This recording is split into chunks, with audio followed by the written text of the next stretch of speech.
thinking of Richard, thinking of Wayne, obviously, you know, Norm recently. It's like, I remember growing up and asking, I grew up Catholic. I asked the priest, I said, does God have a sense of humor? Because I had like jokes about like, you know, Catholicism and all that. Yeah. Of course, God has a sense of humor. And like, in my mind, I'm like, if God really had a sense of humor, if a comic dies, they should be allowed from wherever they are to have one tweet or something a week that we all have access to. Just waiting like, okay, I can't wait for that weekly tweet. What is it going to be? What's the topic? I think of that with Norm a great deal because I think he, I really enjoyed listening to him. Yeah. Like just listening. Did you gig with him quite a bit? No, I only knew him. I knew him from just hanging out. Like he was a fun guy to listen to talk. Right. I did a lot of gigs at the Factory with him. He had that era after SNL and I was there and he was always in his hockey shirt and he's just kind, but one of those people that you popped in the room. You wanted to know what he was going to come up with. Yeah. You know? I heard the funniest story. We can cut this from the podcast, so it'll just be between us. But I heard the funniest story years ago. So right around the time that MySpace, and stories about Norm, you just want to absorb them because they're always so funny.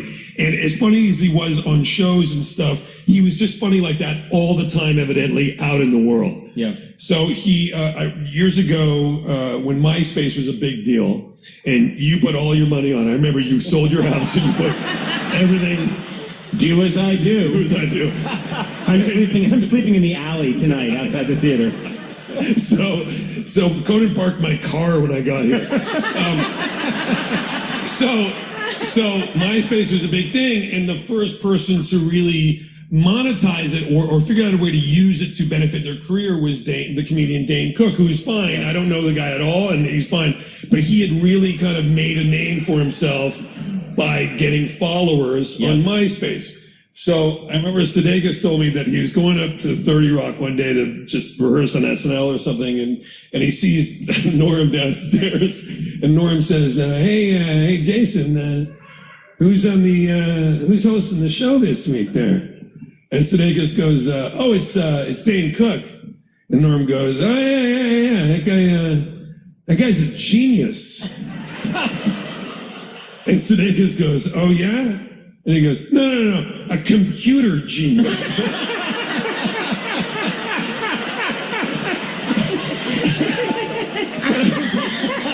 That's such a funny joke. That's so funny. He just...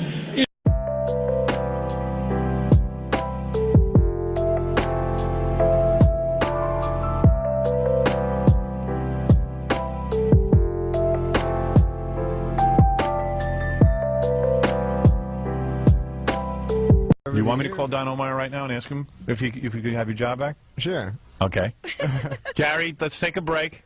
Give me the phone number for Don Ohlmeyer. Where is he? Do you have a number on him?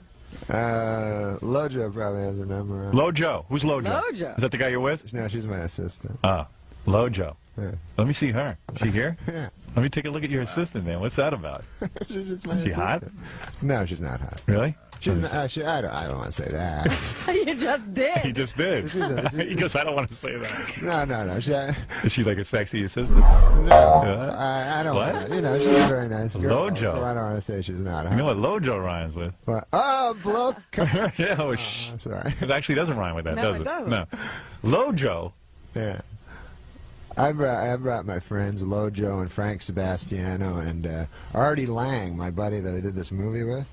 So a shout out to Jim Downey, and I'm thinking about him because Norm so loved him and admired him, and a shout out to a very special person, Lori Jo Hoekstra, who was Norm's, right hand partner in crime, and I did have a chance to speak to her since this all happened, and she's just such a lovely person, and I'm thinking of her because she just did so much for Norm over the years, and Norm was so lucky to have her. So I just wanted to address those two people who I think deserve our love and thoughts right now.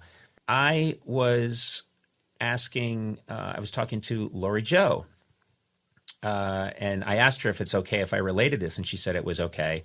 But she said that not too long ago, someone asked Norm about the moth story that he told on our Tonight Show, and that she said, what made the guy wanted to know what made you have the nerve to do that, and that he said that, you know, it was that goddamn Frank Smiley. He said, I was only supposed to do one segment. And then suddenly in the commercial break, Frank came over and said, like, you're doing another one, because whenever I had Norm, I was greedy. I wanted more Norm. I always wanted more Norm. And so he didn't know that we were going to ask him to do a second segment. He had nothing planned, absolutely nothing planned. And so as recently as like not that long ago, I think this was a couple of months ago, he was telling somebody, damn it, that was Frank Smiley. Hey, get back out there. Conan wants more. So he heard that joke from Colin Quinn. And he did the segment. And it was he had 7 minutes prepared. Yeah. And so he basically, you said, you know, and then he's done. You say, we'll be right back with more Norm. And he goes, I've got nothing to say. Yeah. So then he remembered the Colin joke, and it was a 20-second joke. So he asked you, how long is the segment? And he was hoping you'd say 20 seconds. Right. But you said 7 minutes. Yep. So it became a 7-minute joke. Yeah. I did say, I said to Lori Joe today, I said, on the flip side, because I brought this up, and I said, on the flip side, if in a magical world, Norm had been presented with all of this incredible praise, he would have found a way to deflect it. Ridicule probably would have it. made his skin crawl. Yeah, in some exactly. way. And so, you know, he wouldn't have this might have been the way he wanted it, you know, but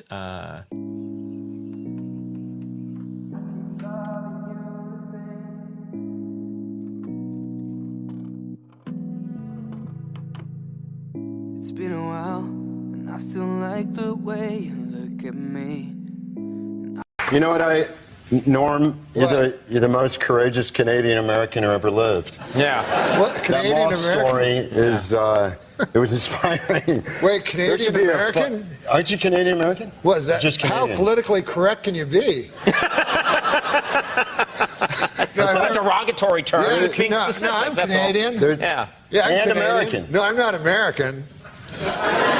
Then get out. No, I love this. I was going to say. USA. I was going to say, even if you are just Canadian. No, I love this country more than any other country, including Canada, my homeland.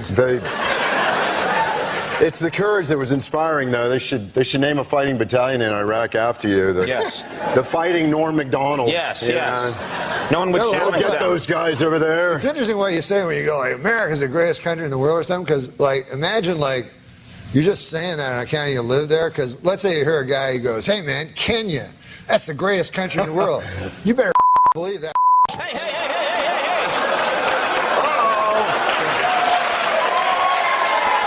Norm's working blue. This gentleman has a 2,000-acre ranch in Texas. Thanks for coming in. You've talked with me about this ranch before. Many, many times, but this is a particularly special occasion because I've prepared a little photo journal of the Jake Short Ranch in Bandera County, Texas. That's a windmill. It does not, in fact, pump water, but it's pretty. I think everybody can enjoy, again, sturdy steel structure. That's... You ever tilt at it? What's tilt at the windmill? Yeah, I thought that's what you did to them. Wait, do you know Robert Duvall? I do. Norm, you're killing my flow here. I'm sorry. Straight to the heart. I went a long time acting like I wasn't wrong. Get apart by you.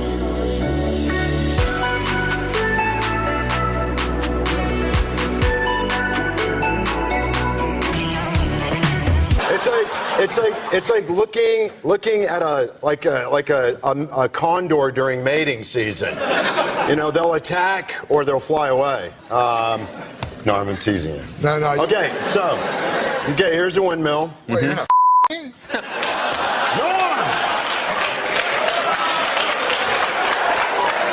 You're too often to attack and fly away. I love you. Let's bump the pit bulls. Was Jake Short the character in Open Range?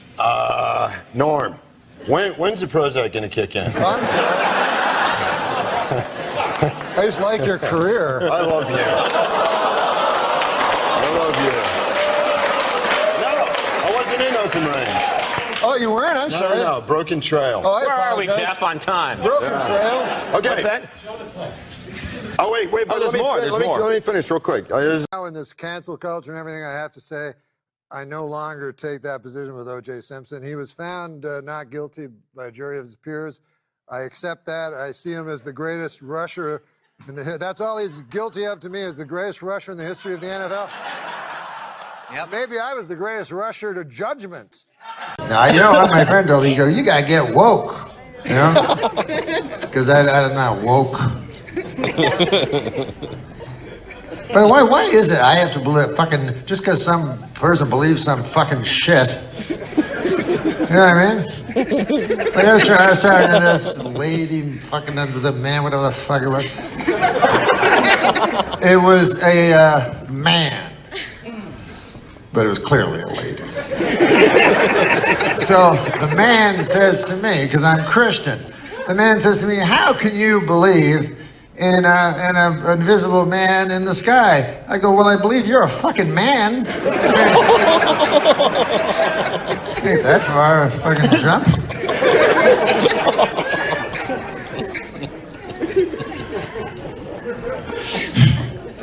Shouldn't she have to believe what I say, or? How dare you say Jesus Christ? How dare you, you fucking ignorant. Anyways, that's the old me. I got my woke jokes. I wrote them on my magic phone. I just started today. But nothing funnier than woke jokes. Nobody gets hurt. Nobody laughs. God damn it, where are my fucking excellent woke jokes? Fuck you, I can't turn my goddamn... You know that, whatever. I have notes on my magic phone and I write them down. But maybe I can just remember it off the top of my head. Here it is. First of all, with woke jokes, you gotta remember one thing. They're not funny. But they're important. And they're said with a great deal of either anger or, you know. So here it is. Hey! Listen, I don't know what's happening to us as Americans, but there's some things that are happening that are wrong. And not who we are as Americans. Now, you take the southern border, and what's happening at the southern border? Well, that is not who we are as America. You know, you may not know this, but there at the southern border right now, today, there are children as young as 2 or 3 years old that are being separated from the people that bought them from the parents or the cartel or whatever, and the kid gets through, and then the cartel guy can't get through, and a deal's a deal. It's not who we are as Americans. Ripped from the arms. I don't think they do that every time, by the way. You know, journalists used to just say, and then they take the, and now it's like, rip. Is that a baby in your arm? Hey, rip that baby out, and then we'll throw it over there. That's actually what any retard believes happens? That's another thing I'm not supposed to say. I got in trouble, I said retard, but anyway, I get in trouble for everything. Like, I said retard, man. So, anyway, I got this reviewer guy all mad at me. He said, fucking Norm said retard. He goes, and the reviewer said, I mean, this just shows how stupid Norm is. And then I said to myself, hey, what about the stupid people? It's not their fault, they're stupid. This guy's insulting fucking all stupid people. I guess you're allowed to insult stupid people unless they're real stupid and they're retards. I don't get it. You tell me the rules and I'll do my best. And context means something, right? Apparently not. Like, I remember when I said retard in my act because I remember the joke. And here was the context. You tell me if this makes any difference. The context of me using the word retard was, I love retards. Is that hate speech? Can that possibly be defined as hate speech?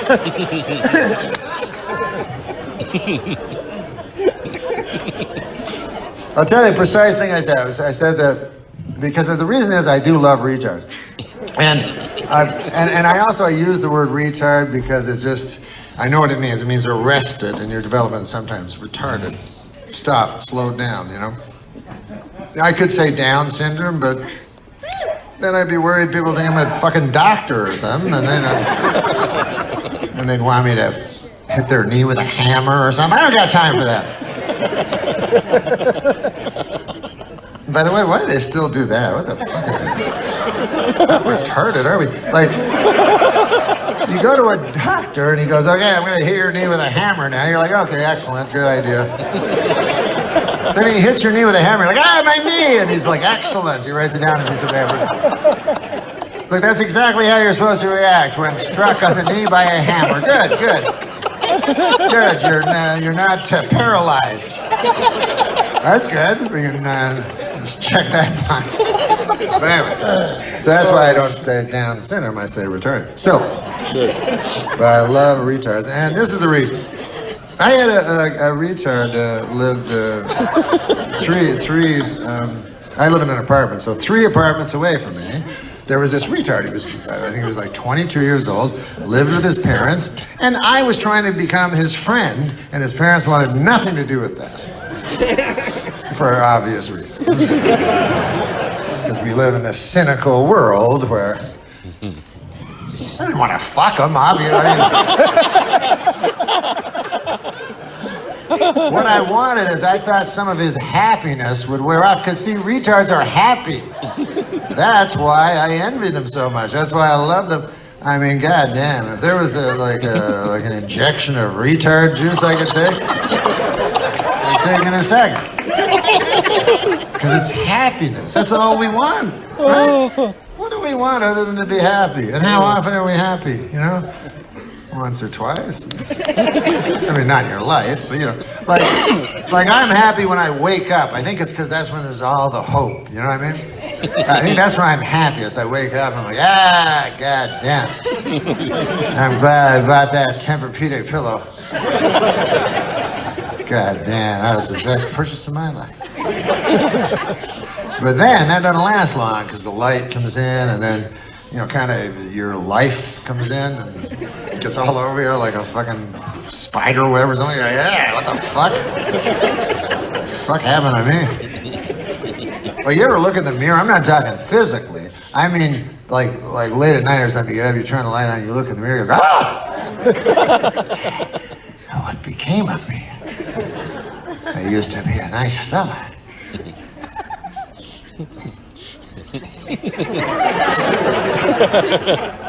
And at that point, I'd like to have a retarded friend, and he'd go, hey, I like bananas. I go, yeah, me too, goddamn. I never thought of it that way, man. They're yellow. You're fucking right, they're yellow. What do you say we go buy a fucking banana right now, me and you?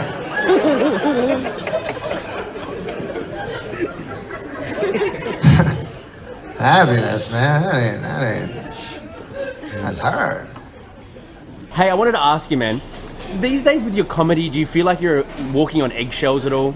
Do you feel more like nervous about stuff you tweet and stuff you say just because of the climate we're in and everything that's happened? Yeah, like we're gonna go do stand-up right now. It's mostly trying out new stuff. You don't have the freedom to just talk and free associate and then, you know, carve it back from there. Because usually the process would be you go way over the line, yeah, and then you bring it, you know, and then people go, we hate you, and then you take away all the parts where they hate you, and then you're left with the stuff that's that's not, that's on the line but not over it. Is your starting point a little bit more sort of tamer these days? Oh yeah. It's very calculated and thought out. And does that hurt your act though? Yeah, it's way less funny. Is that right? Other than it being not as funny, it's wonderful. It doesn't hurt anyone's feelings anymore, but virtually no one laughs. So it's a trade-off. But so that's really hurt your career in terms of the fact that you're an eggshell comedian. And I don't think like... I'm an egg, is that a new term? I just made it up just now. Shouldn't comedy be some sort of sacred place where you're allowed to say whatever's kind of on your mind and like, if it's funny, then it's okay?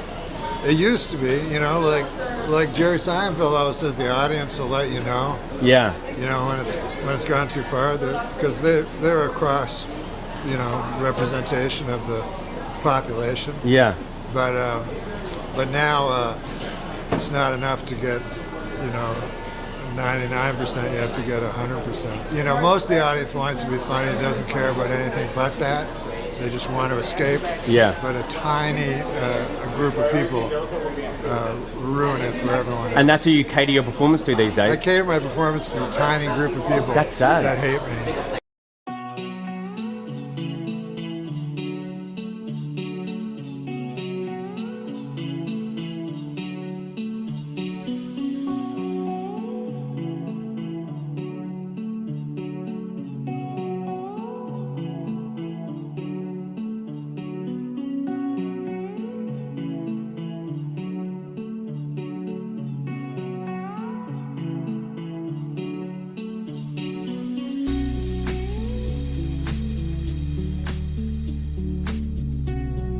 This week, a New Jersey woman, Rita Glusman, was charged with hacking her husband to death with an axe, cutting the body into pieces, and having a cousin dump them in a river.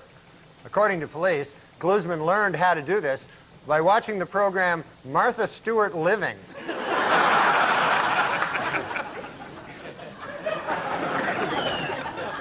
This week, CBS aired the Martha Stewart Christmas special, in which she demonstrated that with an old soup can, some used tea bags, some string, and some sparkles, you can make a useless piece of crap.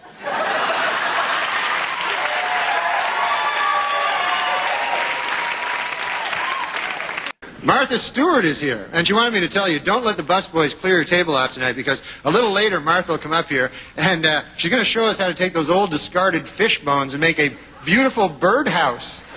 So...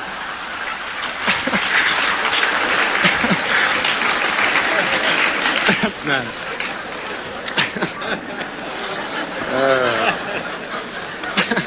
Have a joke? Tell a joke. Well, because it's a 50-50 chance it's not going to go well. No, it's a 50-50 chance that it's not going to look like a penis. Yeah. It's going to look like a Star Wars thing. Yeah. I guess you're right. Read a joke. All right, we haven't read one joke. Before we begin, I have a quick public service announcement. Would somebody, anybody, please f Martha Stewart? Oh, I get that one. What? I don't understand that. What? That's weird, right? Too soon. It's meta.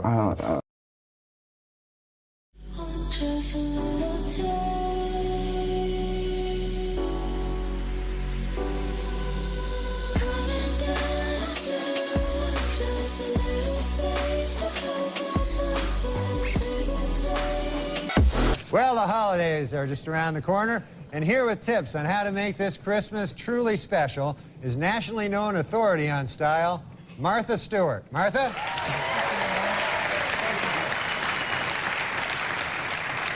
Thank you. I think for each of us, childhood memories of Christmas are something unique and personal. My own memories center around the big Victorian home where I grew up. Early each Christmas morning, the other children and I would awake to the unmistakable smells of baked cinnamon apples, mulled cider, and mince pudding wafting from the kitchen. In an instant, we children would come bounding down the great staircase, our arms and legs all akimbo. Akimbo? Yes, akimbo. And our childish eyes as big as saucers, eager to spy what good things Kris Kringle had brought. Hold on a second there, Martha. Kris Kringle? Yes, Norm, you know, Père Noël, Father Christmas, good Saint Nick. You mean Santa Claus? Oh, you called him Santa Claus. Anyway, it being Christmas, Mater and Pater had dismissed the staff. Wait a minute. Mater and Pater? Yes, it's our parents. That's what we called them. Where did you grow up? Norm, that doesn't matter. You see, Christmas is the same throughout the world. No, I'm just curious. Where? New Jersey. Anyway, there we children stood, staring at awe at what we were sure was the largest Christmas tree ever, festooned with candy canes, lemon sticks, and rosebuds on a string. And there, hanging in the mantel of the enormous fireplace, were all the children's stockings, filled to overflowing with walnuts, pecans, candied plums, dried figs, and spiced oranges. Now, we're in New Jersey. Nutley, New Jersey. Oh, yeah, I know Nutley. Yeah, that's off Exit 7, Route 3, off the Jersey Turnpike. Yes. And then it always seemed just as we were about to open our gifts, the neighbors would come by wassailing. Here we come a-wassailing, they'd shout. Good wassail to you, we'd reply. Wassailing? Never mind, go on. No, Norm, I think I'd better stop right here. You seem to think I'm making this up. All right, suit yourself. But hey, if you run into any of my friends from Jersey wassailing, you give them my best, huh? I'll do that, Norm. All right, Martha Stewart there, everybody. Business news, Facebook founder Mark Zuckerberg is facing a $1 billion tax bill this year. Now that's... he pays $1 billion in taxes? In tax. That's a lot of money. Good problem to have, right, Tom? That's not bad. God damn. Absolutely. $1 billion. $1 billion, that's more than my dad made in his lifetime. Yeah. Unbelievable. This guy's carping about that. How old is this guy? I don't know. I think he's in his mid-20s, maybe? I have to look that up. And most of these, I feel these rich kids are unknown. Yeah. You know what I mean? Like, he's known because of that movie. Yeah. But I think most of them, I think that these super billionaire guys keep themselves unknown so we don't find out and go to their house. Oh, yeah. Don't He's you probably not the real, he's just sort of like the, there's much bigger billionaires. You think there's bigger guys? Oh, I think they're living on an island somewhere. Yeah. They're just running everything. Because when you hear about it, how much money the richest guys have, nobody, I know Sandler, he doesn't have nearly that much money. You know what I mean? And he's the richest guy, and he's super rich. Yeah, if you had, you probably don't want to make a big show. Yeah, they probably have the cure for cancer. They're probably selling all the drugs that we're all taking, all the drugs. They're selling all that stuff. They got all the cures. They're living on an island. The United Paramount Network's new show, Star Trek Voyager, finished in first place Monday night with a 14.7 rating. For those of you who don't know, one rating point is equal to 950,000 nerds. Well, this week, world chess champion Garry Kasparov defeated an IBM computer in their 6-game chess series. Experts are calling the encounter between chess wizard and supercomputer historic because, for the first time ever, it brought together both geeks and nerds.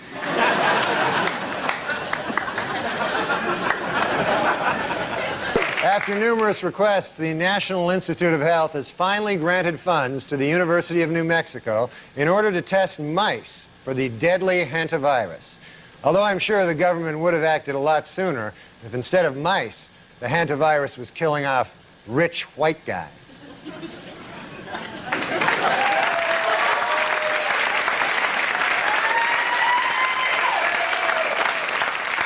And in Brunswick, Maine, an outbreak of the deadly canine parvovirus has led to the local Humane Society killing many of its dogs. Gee, I wonder if the Humane Society would kill off victims of canine parvo if instead of dogs, they were rich old white guys.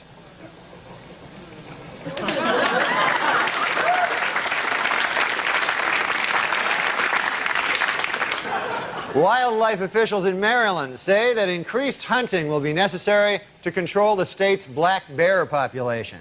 Gee, I wonder if hunting would be the answer if, instead of overpopulation of black bears, there were an overpopulation of rich old white men. Yeah.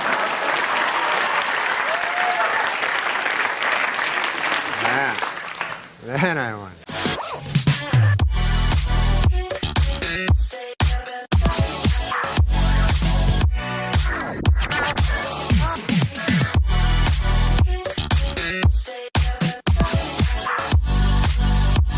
Those are the motherfuckers that fucking introduced crack into my neighborhood last month. Do you have a crack problem? Well, now I do, because Really? those fuckers introduced crack into the neighborhood. Really? And what they don't tell you about crack is, god damn, it's good. Yeah. Where in your neighborhood there's a crack? Yeah, it's huge crack. So you can just step out the front door now and there's a crack readily available now? Well, I sell it. Yeah. But I'm using so much of it now. Yeah. But I'm still getting fat. Yeah. Well, I don't quite understand. How is that even possible? I don't know. I was going to ask I have you to that. talk to a gastroenterologist. You don't have any now, do you? Any crack now? Oh, no, I don't know. Yeah, Well, you smoked after it you all. do it for a while, you do not share. Yeah. Learn that one the hard way. You go, I'm out. But meanwhile, you're not out, and you do everyone else's crack with them. Yeah. And then you sneak off into the bathroom and do your own crack. Right. Yeah, just good idea. Yeah. That's morphine's good too. There's one called crocodile. Have you ever heard of crocodile? No, I haven't. In international news. This week is Taxi Cab Appreciation Week, so to all you taxi cab drivers out there, I'd appreciate it if you'd take a shower once in a while. How'd that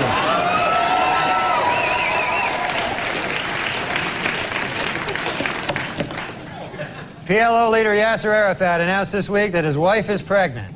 The happy couple said they really don't care if the child is a boy or a girl, just as long as it hates Jews. The United Paramount Network's new show, Star Trek Voyager, finished in first place Monday night with a 14.7 rating. For those of you who don't know, one rating point is equal to 950,000 nerds.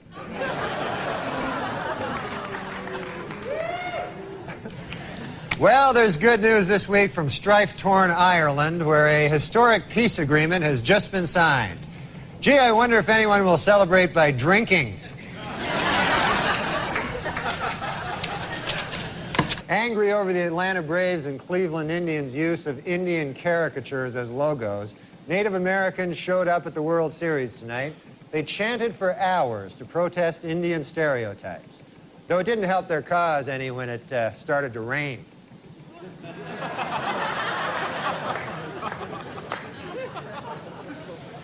In Nashua, New Hampshire this week, a high school student, Chris Connolly, while attempting to dunk a basketball, lost his balance, crashed down on the rim, and shattered 2 front teeth.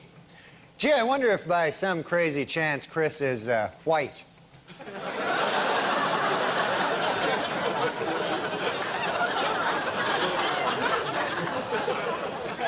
Well, if I can be allowed a personal opinion, you know, I think Harrison Ford's new mustache works.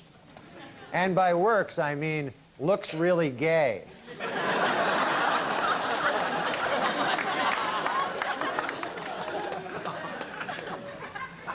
Well, this week, world chess champion Garry Kasparov defeated an IBM computer in their 6-game chess series. Experts are calling the encounter between chess wizard and supercomputer historic, because, for the first time ever, it brought together both geeks and nerds.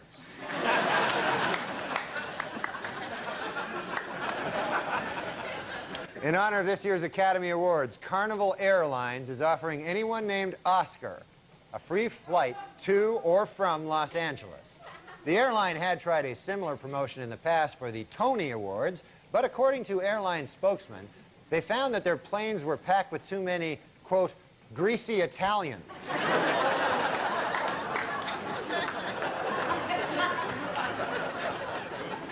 Last week on Larry King Live, Marlon Brando made the shocking statement that Hollywood is, quote, run by Jews. In response, outraged Jewish organizations made it snow in New York in April.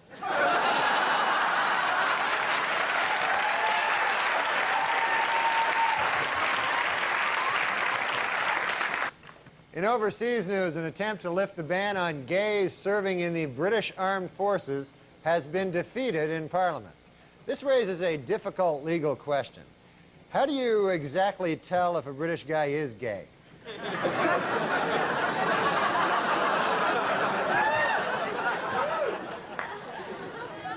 In Bridgeport, Connecticut, the Statakoti Indian tribe is seeking recognition by the Bureau of Indian Affairs in order to open either a manufacturing company or a casino. I wonder which one they'll choose. Manufacturing company or the casino.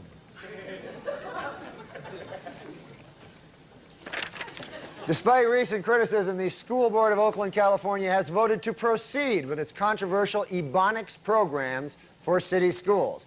In fact, school board officials today announced the winner of the first citywide Ebonics spelling bee, 4th grader Soon-Duk Kim. Congratulations to Soon-Duk Kim. Good job. Potential jurors for the O.J. Simpson case were asked to fill out a 75-page jury questionnaire this week. In the entire state of California, only one person got a perfect score. Xiao Ming Wu, who after the trial plans to attend Caltech. In Michigan, state historical commission officials say they will not interfere with the building of a new major sports stadium, even if construction unearths historical artifacts. However, state Indian Affairs officials say that if relics from a Native American tribe are found, they would like to have the land set aside and designated as a sacred tribal burial ground / giant casino.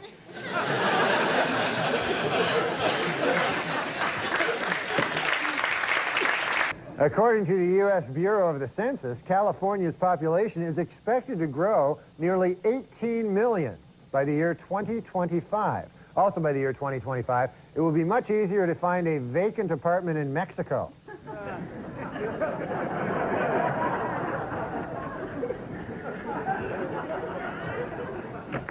According to a new survey by the Women's Vote Project, women would be more likely to vote if they could send in ballots by mail or if polls were open longer. Also, more women would vote if you were permitted to bake your vote.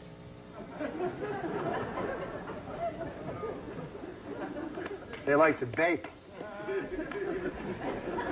Finally, in Milwaukee, Wisconsin, a man allowed his 8-year-old daughter to take the wheel of his car, and an accident ensued that damaged 7 other cars and injured 6 people, which once again proves my theory: women can't drive.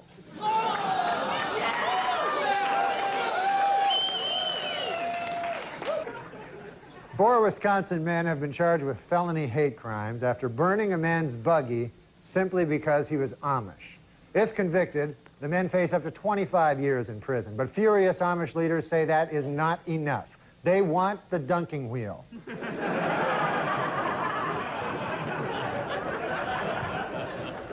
On Wednesday, NASA launched the Space Shuttle Columbia on its 87th voyage. This trip by the shuttle will feature the first spacewalk ever by a Japanese astronaut who will get to take in the unique perspective of Earth from space. Gee, I wonder if there's any chance he'll take a picture.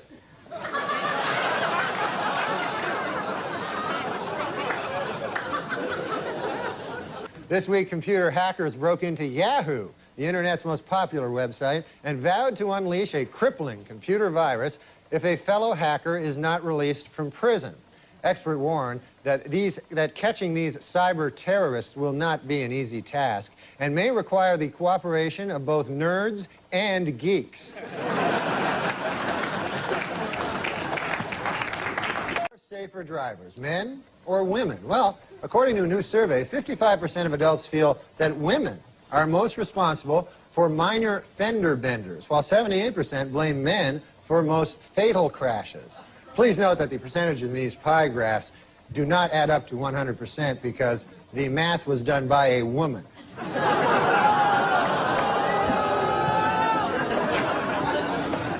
For those of you hissing at that joke, it should be noted that that joke was written by a woman. So now you don't know what the hell to do. No, I'm just kidding. We don't hire women. I'm thankful for women. Oh, Conan. there you go. The greatest creatures on earth. That's all right. We'll get behind that one. I think women are more intelligent than men. Also, Conan, without women, there would be no cookies. I order a Polish sausage, you know, from this guy, you know, and so the guy says to me, you must be Polish. And I said, come on, man. I mean, come on. Think about it, what you're saying. You know, I'm trying to knock some sense into this fellow's head, maybe give him a wider world view, you know? Sure, yeah. I said, you think because I order a Polish sausage, I'm Polish. I said, what if somebody came in here and ordered French toast? Would you think he was French, you know? Right. I said, if a guy came in and he ordered a Cuban hamburger, are you going to assume he's a Cuban? Right.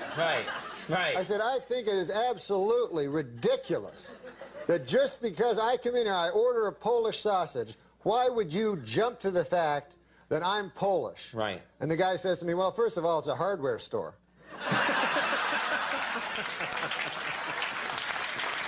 How many Polish guys does it take to screw in a light bulb?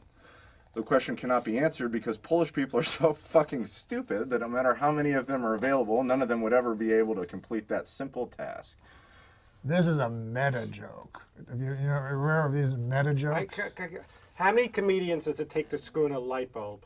How many? 2. One to do it, and the other guy to go, how long's he been up there? I like that. On stage. Yeah, because that was going, how long? How long? Oh, that's a good one. Polish people, I remember the Poland, do you remember they were trying to, had something, they were trying to land on the sun. Oh. I was going to say that the Polish government did actually try to land on the sun back in the No, they didn't. Yes, and they were ridiculed for it because they said you'll burn up when you come anywhere near. They said we're going at night. Who? Now,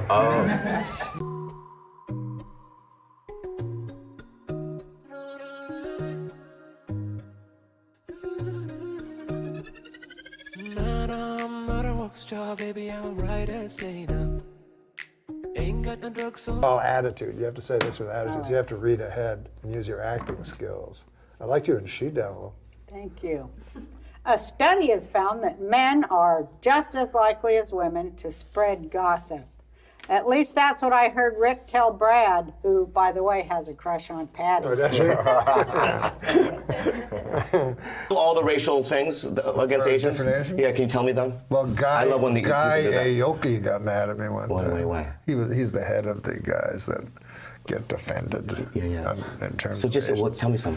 Well, he knows them the best. Yeah. Oh, you do?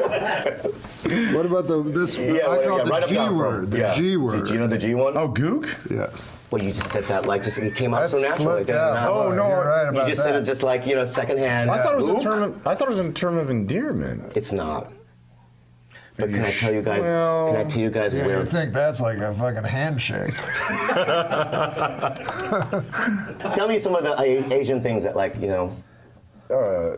what you saw, guy. Small penis? No, names, yeah. Oh, yellow, yeah. Yellow? Man. That's just what yellow man, that's what you say. Guy you made that up. Oh, no, Hey, yellow man, get out of my bar.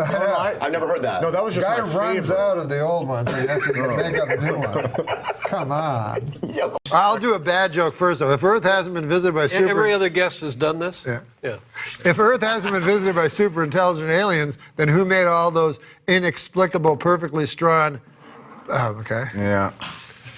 And then I was once trapped on a desert island, and to be honest, the 5 albums I brought didn't help a goddamn thing. we write jokes. Right. So, would you like to read one? Yeah. That's for you. I'll play along.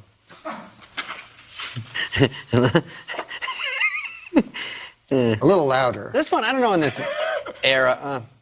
They announced there's going to be another Twilight movie, and the little girl inside of me is really excited. Well, John has a reputation for being a bit of a swinger. Did you know instead of an umbilical cord, John was born with a bungee cord?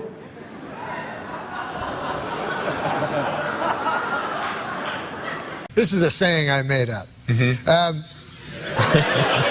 are a lot of ships that are very valuable, right? Like you probably think a golden ship was valuable, right? This was already a terrible saying. This is a ship made only of diamonds. I don't know if it would float. I don't know.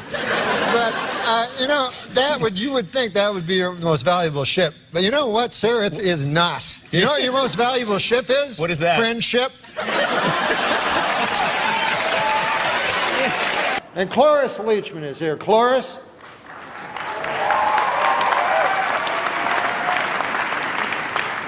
Cloris, if people say you're over the hill, don't believe them. Why, you'll never be over the hill, not in the car you drive.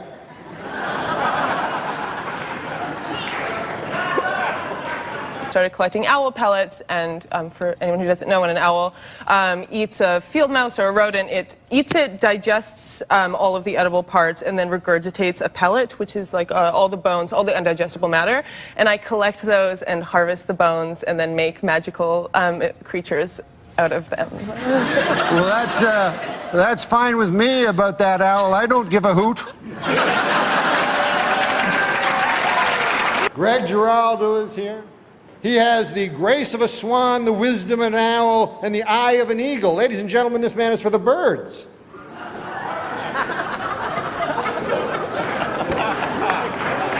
Susie Essman, of course, is famous for being a vegetarian.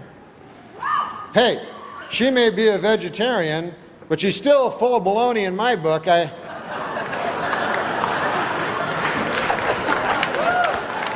listen, I may not have book smarts, but you know what I have? Supermarket flyer smarts. You know where I got them? From reading a lot of supermarket flyers. That can't be one of the jokes, is it? Jesus. Dude. Did you ever think... I smell a mass firing. When you go to the men's room later, you'll see a sign that says, "Gentlemen, pay no heed, go right in."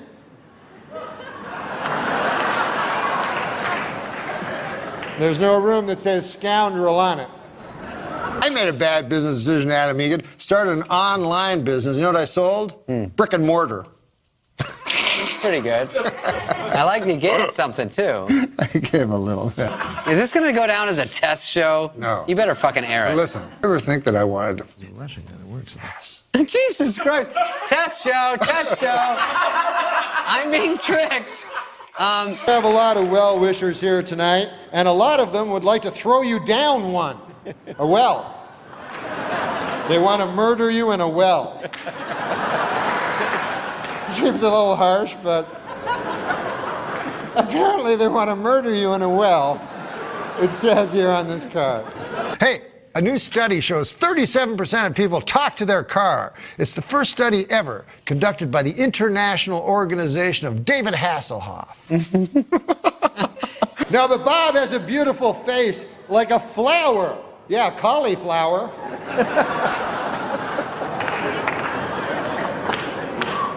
No offense, but your face looks like a cauliflower. President of ESPN says he quit the network because he was being extorted over his cocaine use. Cocaine also explains fuck it. As you can see, he has wavy hair. It's waving goodbye on account he's going bald. Did you know every planet in our solar system is named after a god? I did not know that. Except Earth, which is named after all that stuff on the ground.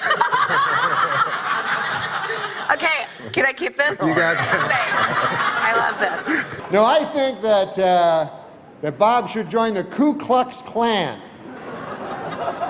And that's not because he's racist. He's not racist. It's just that he'd look a lot better with a hood over his head on account of his face.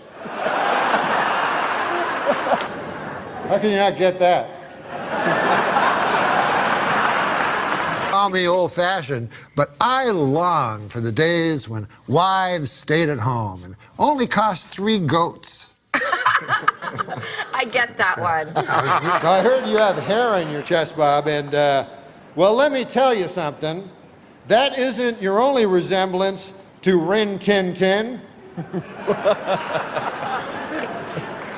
You're a fucking dog face. No, there are times when Bob has something on his mind, when he wears a hat.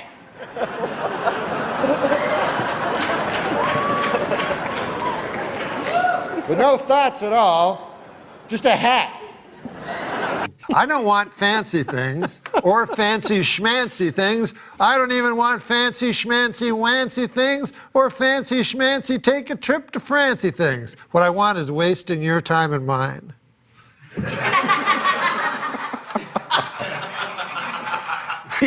You're an infant. The joke. I don't think we're coming back either. Don't say that at me. Here's the joke. TV pitch, 3 words, young Gene Shalit. I'd watch that. I would watch. They are going to have to lease editing equipment for this show. Hey, what about this joke? If you can't handle me when I'm covered in the blood of a boar I've just sacrificed to the gods, then you do not deserve me during the bountiful harvest that will result. Nah, those things don't work out. I'm not coming back, Norm. And Bob is not very worldly. He thinks the English Channel is a British TV station and not a body of water separating England and France. No, he's a good guy. He's a good guy. He's never bought Christmas seals. He told me he wouldn't know what to feed them. When I was a kid, I walked in on my parents having sex. It was the most embarrassing half hour of my life. This is what I saw. This is what I saw. I walked in. Your mom is lucky. I walked in.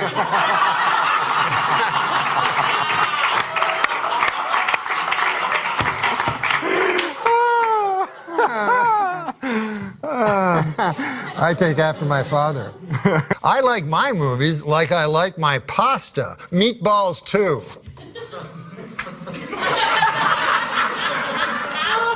Okay, go.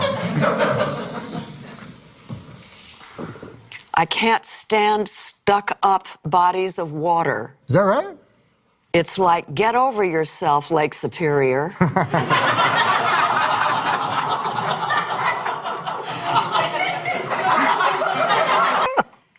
My favorite NCAA teams all happen to be colors. Auburn, Navy, Sienna, and hot bubblegum pink. Oh, they're very good, yes. They. Do you want to say it again? No. Oh, here's something interesting. You don't have to hold on to that. I'm just trying to believe that somebody actually wrote that as a joke. Jane, if you fight fire with fire, there's only one winner. America's powerful fire lobby. Who writes these? My palm reader told me that I have nice hands. Maybe the nicest hand she's ever seen. Also on Friday, I'm going to get hit by a train.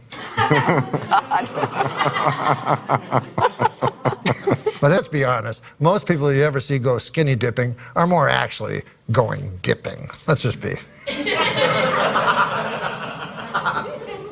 And now, Jane Fonda will do the last joke, so say your joke.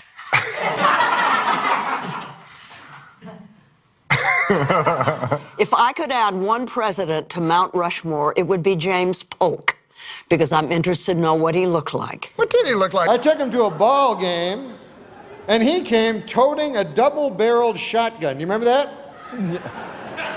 I said, what the H is that for? Bob said, I heard the Lions were playing the Tigers. Imagine how different our world would be if Mumford had remained childless. Fad Mumford? Fad. Fad. Fad? Shut up. Okay, next. You know, I've been jogging for a few months now, Chevy, and you might like to know that I recently set a personal record for a 5-mile run. 3 miles. And now, the final joke by Chevy Chase. To me, perfect sex is like a car wash. You start by lining up right and going in slow, and you finish when 3 Mexican dudes run up and furiously towel you off. This is not a great joke. I shouldn't editorialize. A storm picked up eggs and milk over the Rockies and is now battering the Midwest. It's a terrible... So that's not much of a joke. M. Night. Take everything you know about bread and throw it out the window. Okay? Did you do that? I did. Great. Now, let me tell you about a little invention I made. Bread.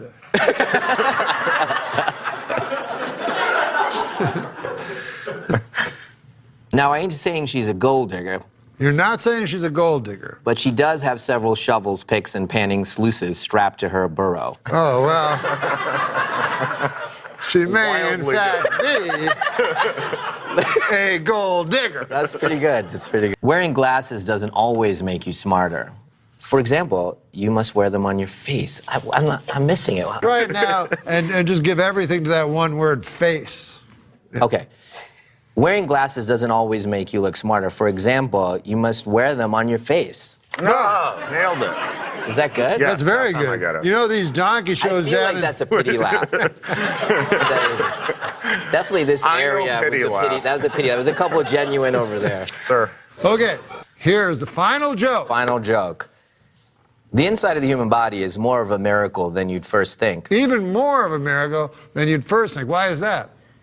Since everything goes on in there in total darkness. Well, you never... What? Wait, no. Oh, cut it! That can't be the way we end. No.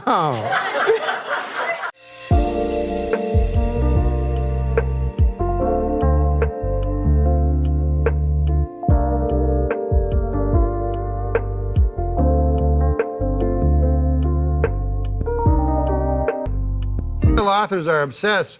This is what, going back to I don't know, Updike and Hemingway, male authors have been, anyways, male authors do tend to be obsessed with female bodies. Male authors obsessed with female bodies. Going on and on about webbed feet and soft insulated. I'm sorry, that's male otters. No, Dave, no. This concludes the joke.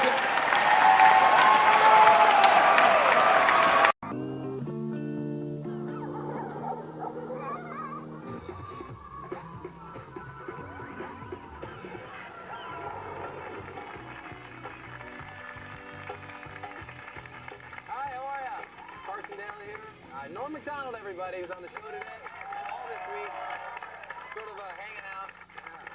How are you, Norm? Doing all right. Yeah? Welcome back to another day of MTV's Summer Share here at the Jersey Shore. We're going to chat with Norm about his movie Dirty Work in just a little bit. Plus, Donna D'Erico will be on the show, ladies and gentlemen. Donna D'Erico's on the show. Also, Lori, our chef today. We're having a little barbecue on the show. You know why? Because you got to eat, right, Lori? Right. Lori, talk right to that microphone. Oh. Do you have any cooking experience? Yeah, lots. Yeah, what do we got going here? You want to get a shot of, what are you cooking us? 2 hot dogs and 3 2 hot dogs. How is that going to feed our studio audience today and all these people? Cut it up. We're going to cut up. Can I taste the hot dog? Is that all right? Yeah. Oh, it's a little hot there. How's that wiener? You need to work on that one, Lori. This is cool, isn't it? Do you ever use this thing? It's kind of like a chef's condom. It's kind of weird, huh? You want that back? Yeah. No, let's go have a seat. Everybody. Okay. We can hang out. Let's go over here. And chat. We had our first night at Seaside Heights last night. Yeah, that was great. Drinking that beer. Yeah. Oh my God. Norm and I got to go out last night. Yeah. There's a place called the, what's the name of that? Yakety Yak Cafe? Yakety You guys Yak. know that place here? That was It's fun. like a nightclub for senior citizens. Really, seriously. They'd play like Islands in the Stream. Remember that when that came on? That was crazy. You had a lot of the ladies last night. Oh, let me tell you, man. I told you that one was a dude. I told you, man. I warned you. I know. I was a little upset we're having the barbecue today after that experience, too. But how about when the girl you were talking to, when her teeth came out? It was crazy, seriously. Yeah, I wasn't talking to her during that point. Right. I remember when you tried to put them in, back in her. Got ugly. Hey, also, our question of the day is, and Norm's here to talk about Dirty Work, which we're very excited about. Yeah, it's going to be fun. Tell us a little about just the plot of the movie. It's sort of a revenge. It's a movie, yeah. It's a movie about, I play a guy that opens a revenge for hire business. So I get revenge on people that can't think of them themselves. And you actually co-wrote this movie, and this idea actually stemmed from from you just having a fascination about this idea. Yeah, I love the idea of revenge, yeah. Certainly. Our question of the day is, what's the best way you've gotten revenge? So if you're here hanging out with us, think of some ways that you've gotten revenge. Do you have any ways that you can think of in your own real life that you've... Well, this wasn't my idea, but my buddy did it when we were in college. We sent these dudes at this fraternity that we didn't like a big bunch of donuts, right? And then they ate the donuts, and then underneath the donuts we had a Polaroid of me and my buddy with the donuts on our... That's good. How come we didn't write that into the movie? We did. They wouldn't let us do it. All right, you know, we're gonna show you a video right now. It's actually a breakthrough video. It's from Madonna. Part of this was shot in our New York studio in Times Square. You can check it out. Here is Jonas Ackerlund directed this video, who did Smack My Bitch Up from Prodigy. If you haven't seen it, it moves rather fast. Check out Madonna right now. Here's Ray of Light. Hey,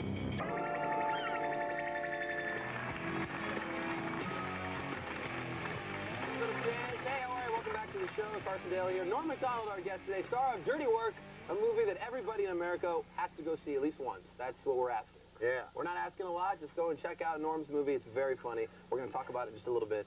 We've actually started yesterday, since Norm's going to be on the show with us all week long, kind of hanging out.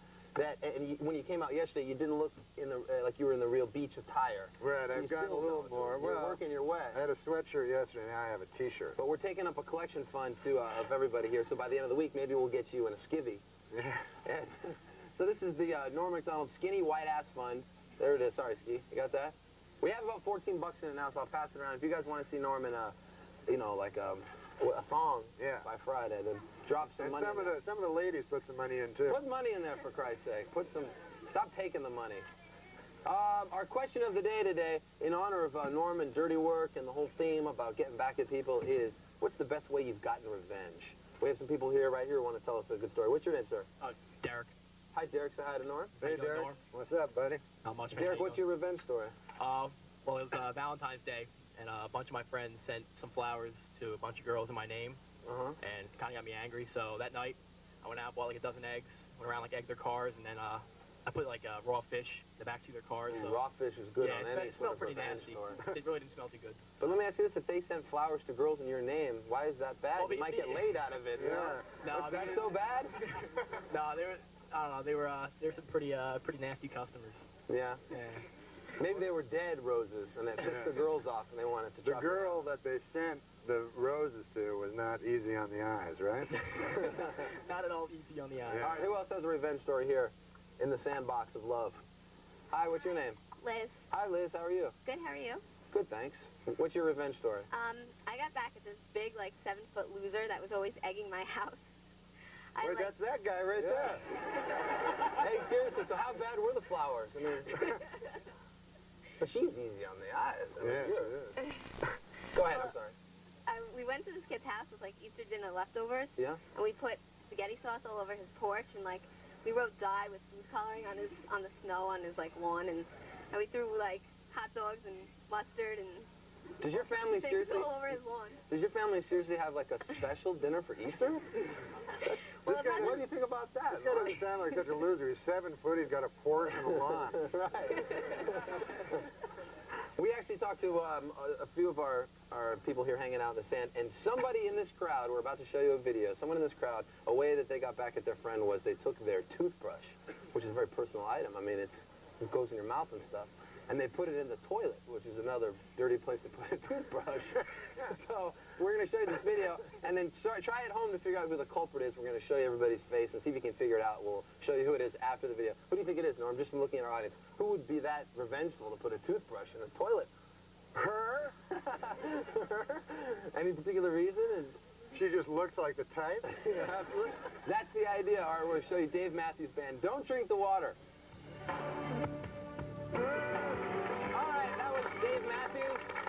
He's Norm MacDonald. I'm Carson Daly, and these are my pasty white thighs right here. We're just checking out a little music video there. Alright, we asked you at the beginning of the video to try and figure out from the crowd shot who was the revengeful person that put their friend's toothbrush in the dirty toilet. Who was it?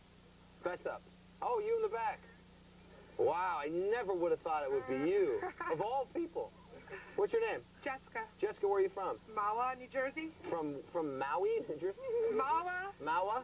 Okay, tell us the story about this horrible deed that you did. All right, about 6 months ago, my ex-boyfriend cheated on me with one of my girlfriends. Oh, it wasn't the one next to you, is it? No. It'd be weird if you guys were hanging out so soon. This is family. She wouldn't do that. Oh, cool. But, and they both didn't know that I knew, but I find out everything, so I knew, and there was a party that night, and ever since they were, like, cheating together, she's been kissing my butt, and so was, like, he, so I knew something was up. So at the party, I went to the bathroom, and I saw a toothbrush there, so I swirled it around the toilet bowl a little bit, scrubbed it a little bit, and placed it right back in the holder. Wow. Norm, what do you think about that? I guess she's going to find out now. That's quite the revenge story. Yeah, that... You know what that wouldn't work on? Who? A dog. No. Why? They love the toilet bowl. Oh, that's right. Yes, they do. All right, we're going to check on the barbecue also when we get back in just a second. And Donna D'Erico will be out, and more with Norm, too. We'll be right back. Stick around. The fun has just begun here in the sun.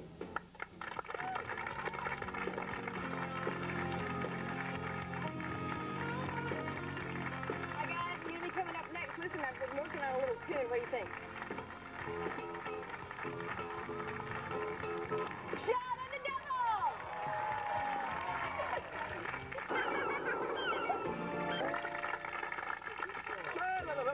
Hey, how are you? It's Tuesday. That means there's some new music in stores. Part of the grassroots movement from the Bronx. And it's happening. Norm MacDonald, everybody. Hanging out with us.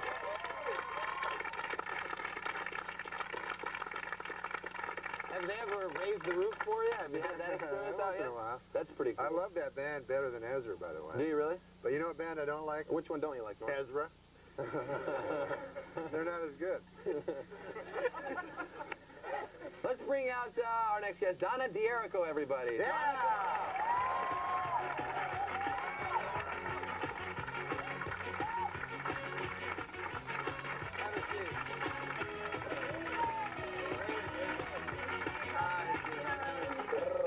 This is cold, man.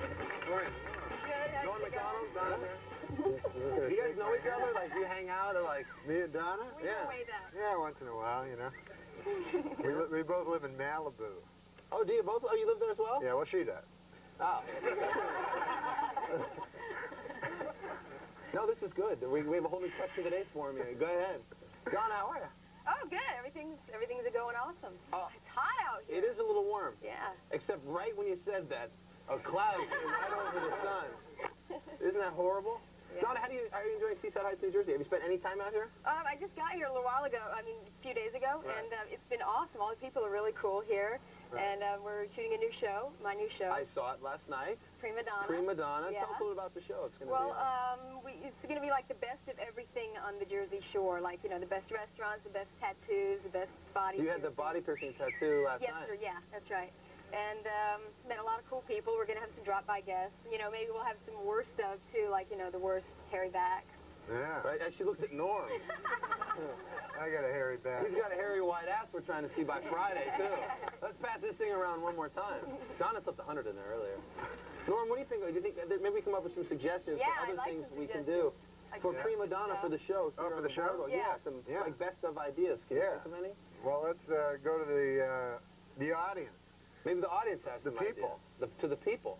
All right, we're going to do that right. Actually, we're going to show you a video during Tori Amos's video for Spark. Yeah, the people they'll speak up and maybe we'll come up with some ideas for your show. But we're glad that you're here and the show looks very good.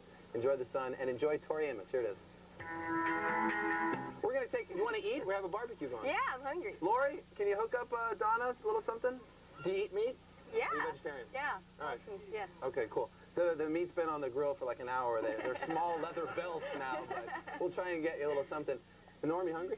Yeah, you got any cheese, barbecue cheese?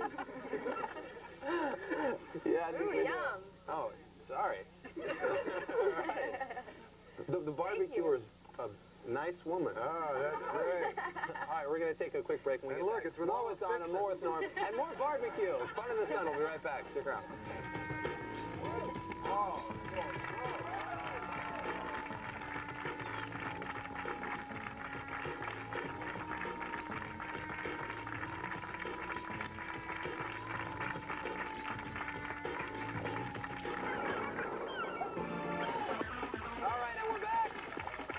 D'Erico's hanging out by the barbecue.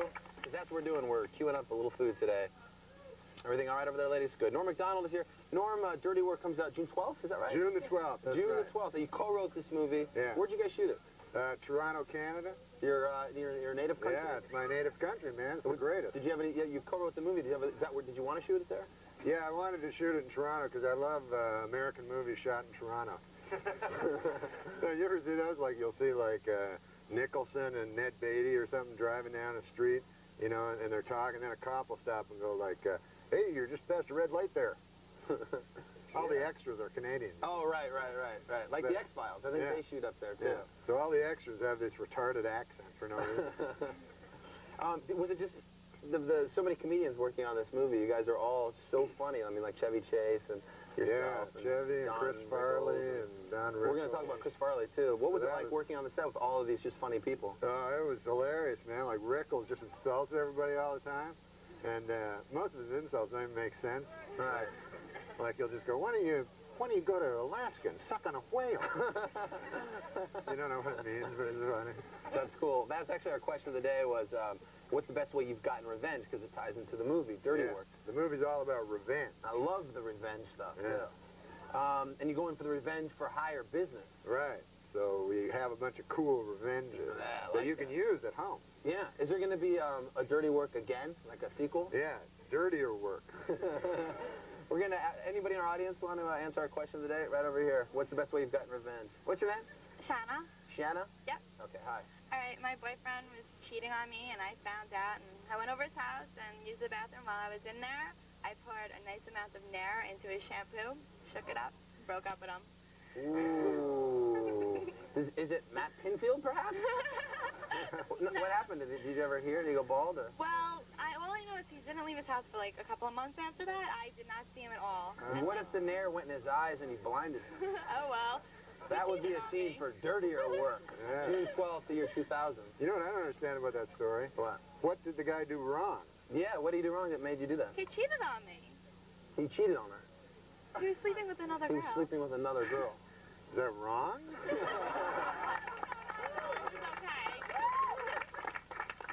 All right, who's next? Who has a best revenge story? Oh, right here. Hi, what's your name? Carol. Hi, Carol. Norm, say hello. Hi, Carol. Carol, Norm.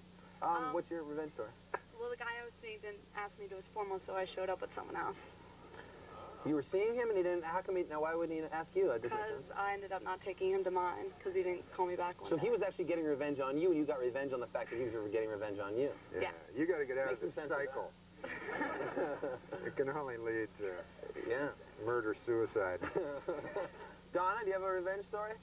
Anything? No, but I have somebody I'd like to get revenge on. And this girl named Kristen in the 7th grade, she called me Acorns. Why acorns? I was going through puberty. Really? Oh my God. Wow. You know, that trick with the toilet and toothbrush might be a good one for her. Now it's like a giant oak tree.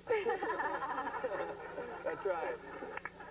Don't forget, Prima Donna, our brand new show here from MTV Summer Show, you can check out tomorrow night for sure, and then be sure and check it out all summer long. Again, we're very happy to have you here.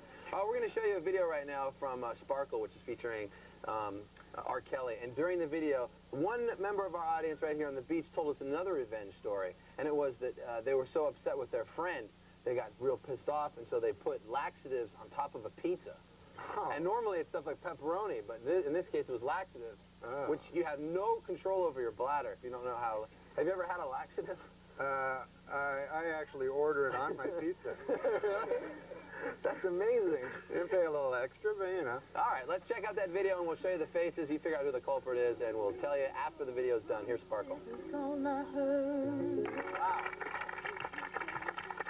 Norm just confirmed it. We're going back out chasing skirts tonight, right, Norm? Yeah, skirts. All right. Hey, where's Donna, by the way? Where's Donna? Oh, she's not here. She left. Oh. Be sure and watch Donna's new show, Prima Donna, MTV Summer Show, too. It's on tomorrow night at 7:30. Check it out. Thank you to Donna for stopping by. But who was the person who put X-Lax on a pizza? Who had that story? Right there. What's your name, sir? George. Hi, George. Yeah, a bunch of guys. There's actually two groups. These guys were just being jerks for a long time. And basically to get back, it was a sausage piece, so you just kind of crushed some laxatives on it, give it to him. One guy actually ate the whole thing. He didn't, the whole pizza? Yeah. What a pig. He was like happy we gave him free pizza. So, you know. Were you around for the action? Oh, and I have to say, I'm sitting here and telling you about the X-Lax, and I'm like, it makes your bowels go nuts. I mean, I said bladder. You said bladder, yeah. But what an idiot I am, and he didn't say anything. Well, I didn't want to, you know, you're the host. I'm no host. Anyway, that's a good story. So what happened? Did you ever hear that they sat on the can for 6 days? I don't know. Just that one guy ate the whole pizza, and yeah, I didn't really. I have a friend that's a bartender, and he when someone doesn't tip him, like if he gets stiff, or if somebody's being a jerk when they go to the bathroom, he'll take Visine and drop like 2 drops of Visine in a drink, and it like kills them. It's really bad. I mean, it does. It's the same type of thing with the laxatives. Yeah, your bowels are shit.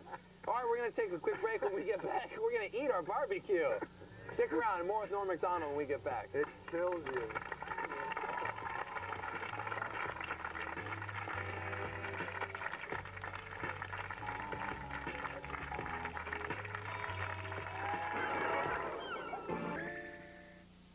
Hey, Jimmy, that girl you're with, she's not the, Yep. Lynn Young, the Saigon whore who bit my nose off. We're getting hitched. Oh. Jimmy, let's go. Hold on, I'm talking to my friend here. Yes. Sometimes you gotta remind the hen who the rooster is. Well, good luck to you, Jimmy. Okay, Mitch. Stay around. Blah, blah, blah, blah. When I say let's go, you go. Yeah? Time you shut your cake hole, Yoko. Women.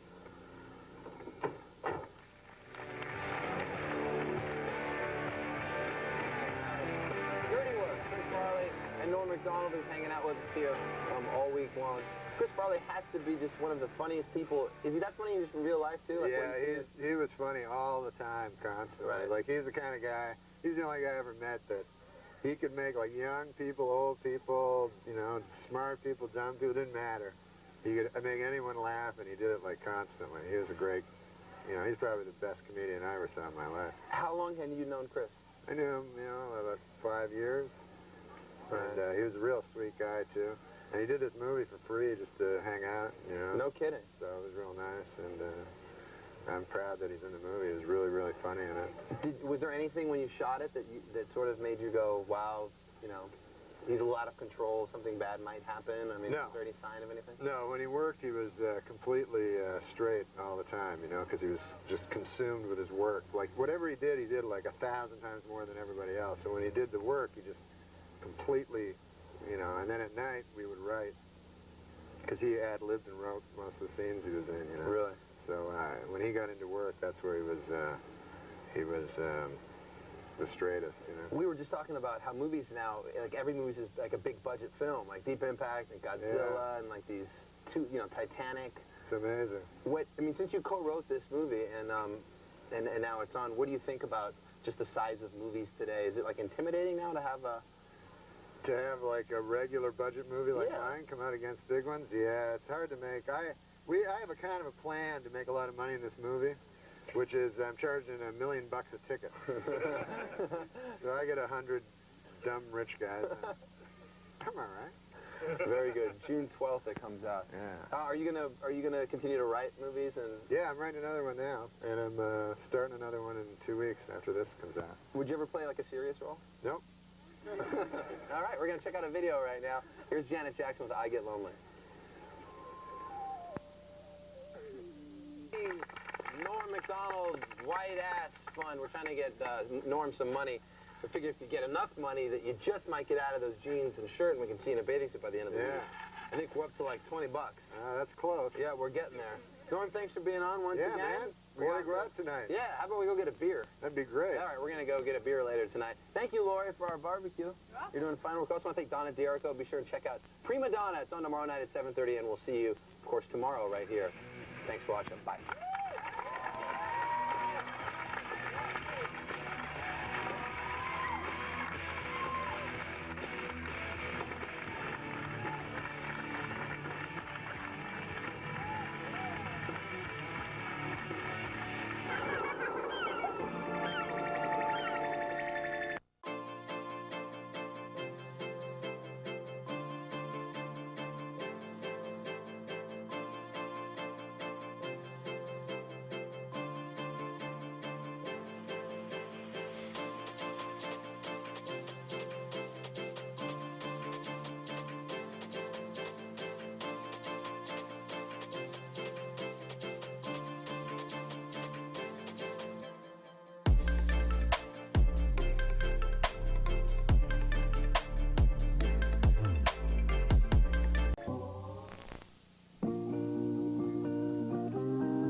Jewels of My Heart.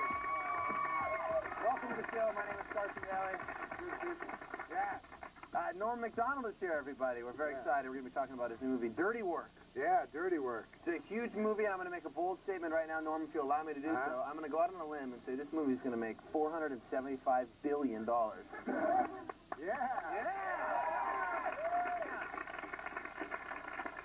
It's kind of like the CNN poll, though. There's a plus and minus error factor of about $275 billion. Right. Now it'll make like $800 million. Everybody will be disappointed.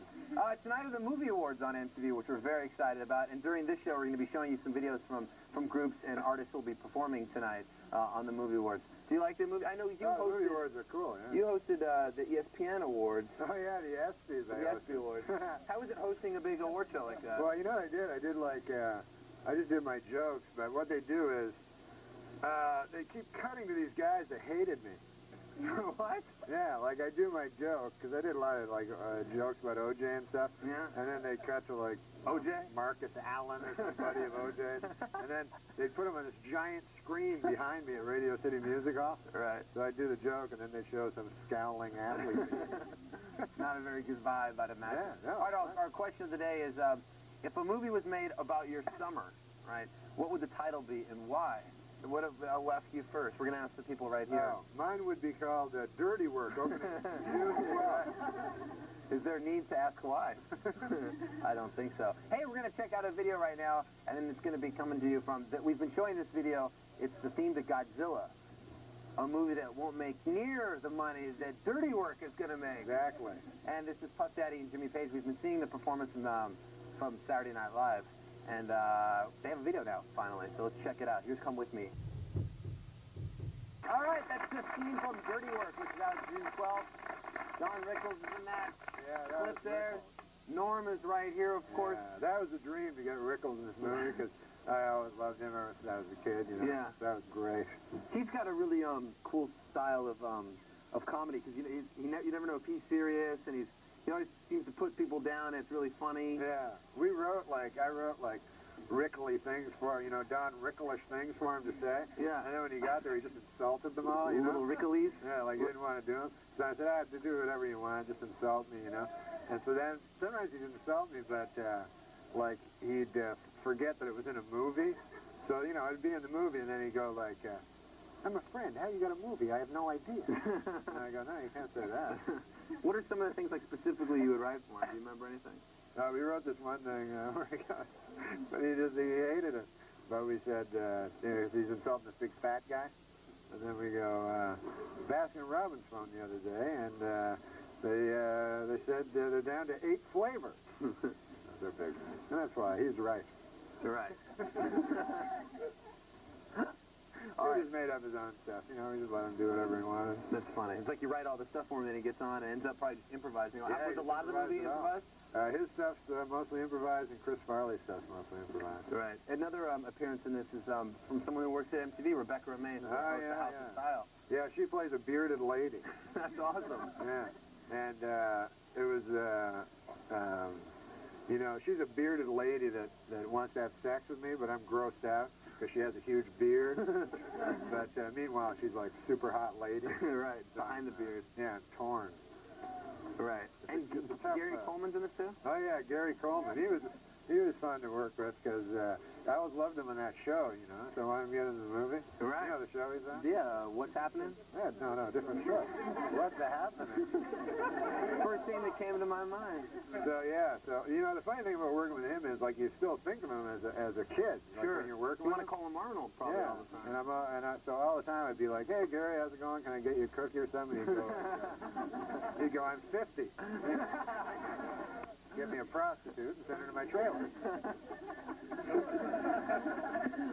It's tonight on MTV from 9 to 11, our movie awards. We're very excited about some of the best movies over the last year. And next year, I'm going to go out on a limb and say Dirty Work is going to win all the movie awards. Oh, yeah. It's going to win It's going to win if they have a category, most horrors in a movie. Right. We have a lot of horrors. How many? Did you count? Is there a There are horror about 40 horrors in the movie. Right. That doesn't include the dead hookers. Yeah, no, those are... Maybe you'll get a statue for that, too. Yeah. The movie awards are being hosted by Samuel L. Jackson. The show's tonight against 9/11. You want to check it out. We're showing you some videos from people performing, one of which we're going to show you right now, and this is Will Smith. Here's someone who has a huge career from television. Right. To dance, getting jiggy with it. He's also in movies. Yeah. He hosted our movie awards 4 years ago. What's that? Yeah, he's presenting the show. He's not going to be singing. He said Samuel Jackson was hosting. I said Samuel Jackson was going to be hosting. But that's another story. So we're going to show you this thing right now. It's sort of everything you ever wanted to know about Will Smith, and then we're going to show you the video for Just the Two of Us, which he wrote about his son Trey. So get your dose of Will Smith.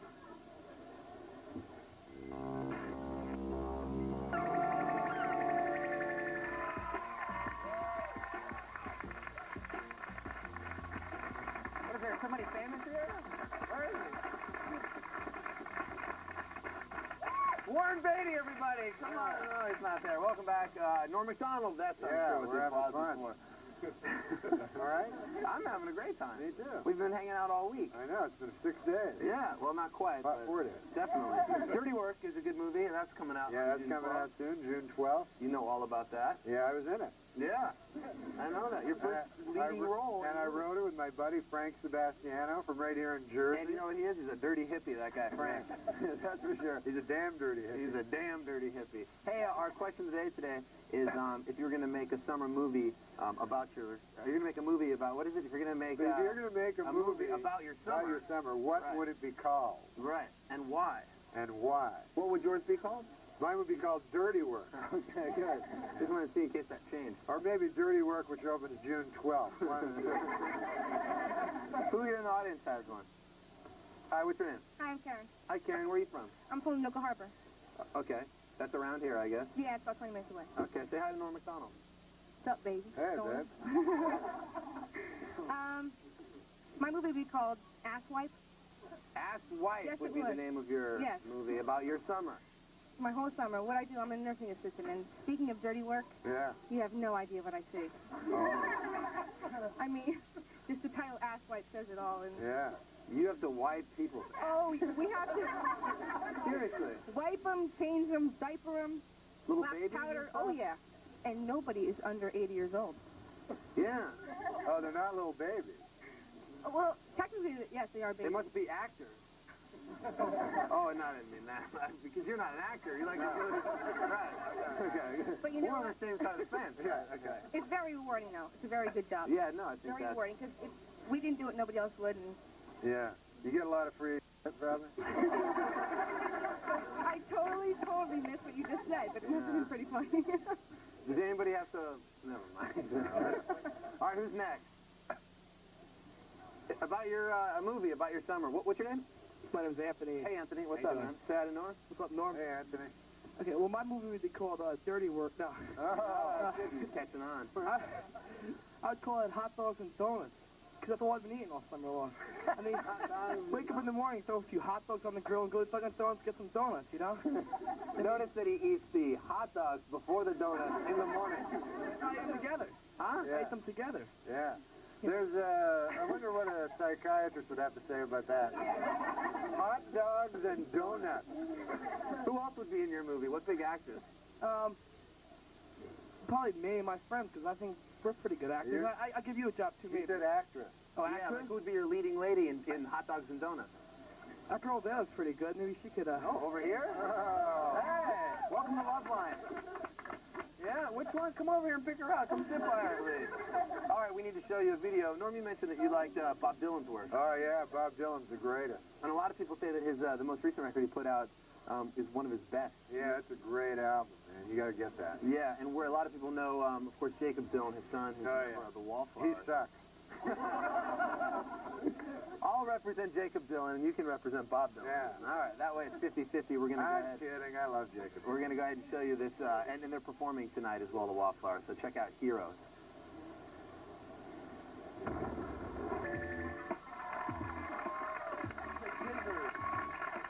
Hi, are we back? Yeah. Norm and I were just chatting about how psycho my mom is at Thanksgiving for putting the gizzards in the gravy, the dressing. Yeah. And you know, Mom, you're dumping in like the liver and the heart. That's the gravy.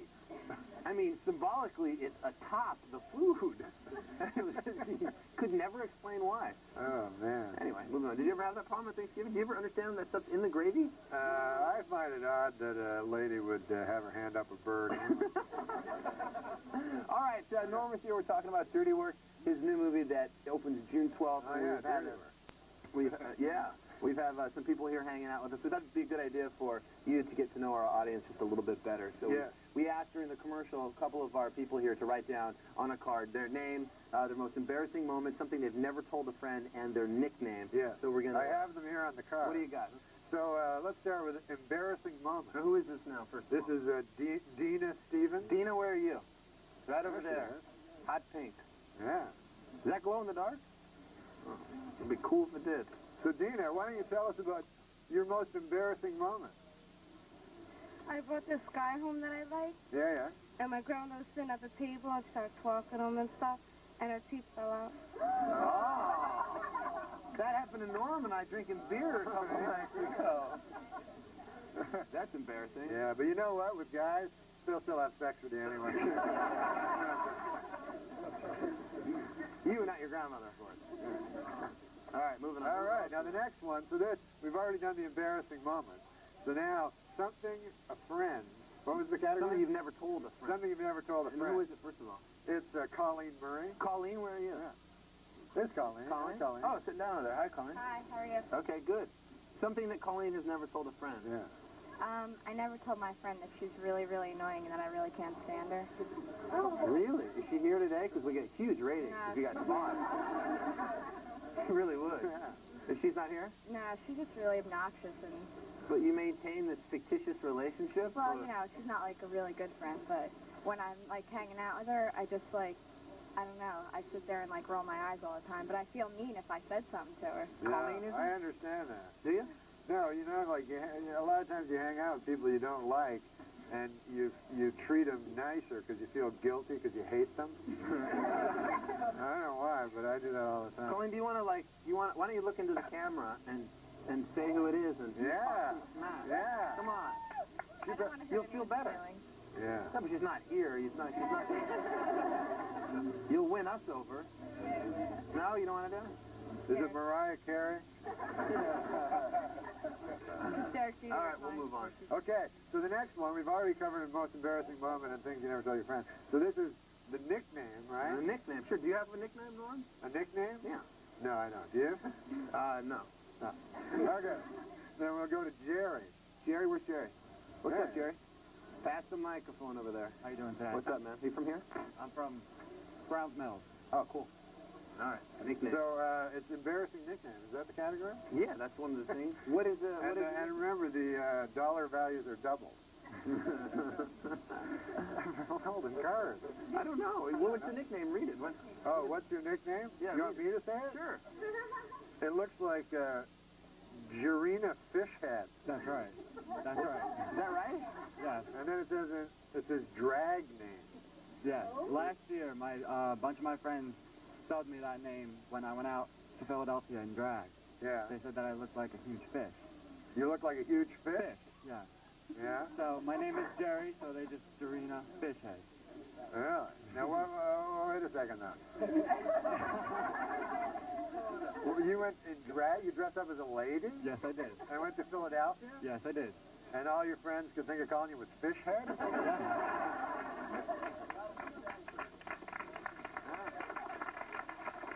I'd be hanging out with those ignorant friends, too.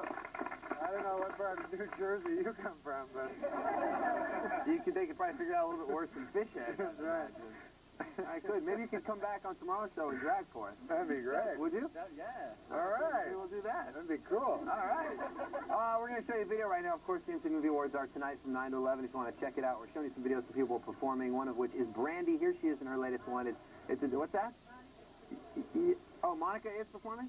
All right. How come they're not both doing this song? This is a duet from Brandy and Monica, which a lot of people think they hate each other, and they don't. They get along very well. That's why they wrote this song. They fight after Mackay Pfeiffer. Here it is, The Boy Is Mine.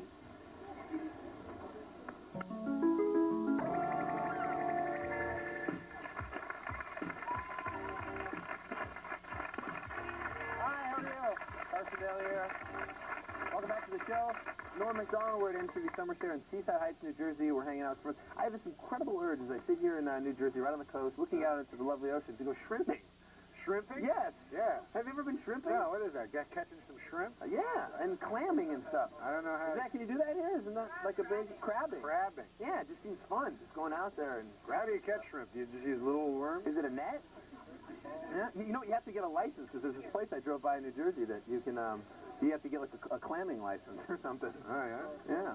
All right. That's what I'm going to do maybe this weekend. You want to come back and go clamming? Yeah, go clamming. Hey, we're trying to get Norm when he got here on the show on Monday. He just was so really overdressed for the beach. And we're taking up a little collection if you guys want to see him in his bathing suit. We've got about, I don't know, $30 or so. Yeah. It's his skinny, white, hairy ass fund. Yeah. Right here. We'll start it right over here. If you want to throw in some coin, you can. Yeah. I have a lot of hair on my ass. I think of putting it up in a bun. Really? You know, we should get Jerry to maybe wear a nice bikini. Yeah, sure. You know, putting up in a bun, right? Yeah. That just solves it temporarily. You know that? You'll still have hair on your ass. Yeah, you're right. Performing tonight at the NCAA Movie Awards is this lady right here, Natalie Imbruglia. Oh, she's great. Yeah, she is. And here's Torn.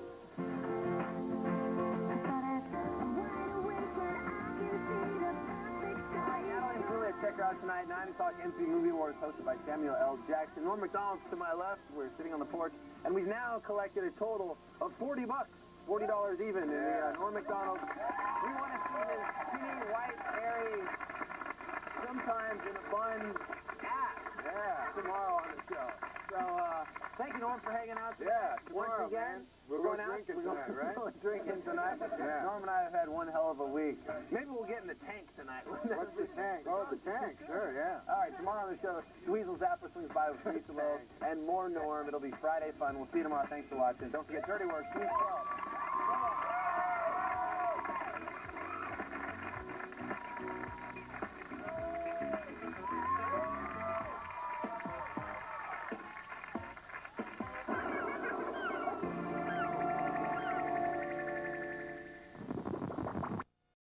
Did you have Alec Baldwin? He must have. Oh, yeah, every season, pretty much. He's amazing. I don't know what he's doing now. He was unreal. Weird tweets. But, you know, he's being caricatured on Saturday Night Live, like, quite mercilessly by Alec Baldwin. Like, is it funny to you? Is that funny? No. The only reason I don't find it funny, when I was there, Daryl Hammond did Donald Trump, and that shows how far back Trump goes, because that was 20 years ago. But Daryl did him then. It was a softer Trump, you know. I think it was a Trump that was a lot closer to his real self.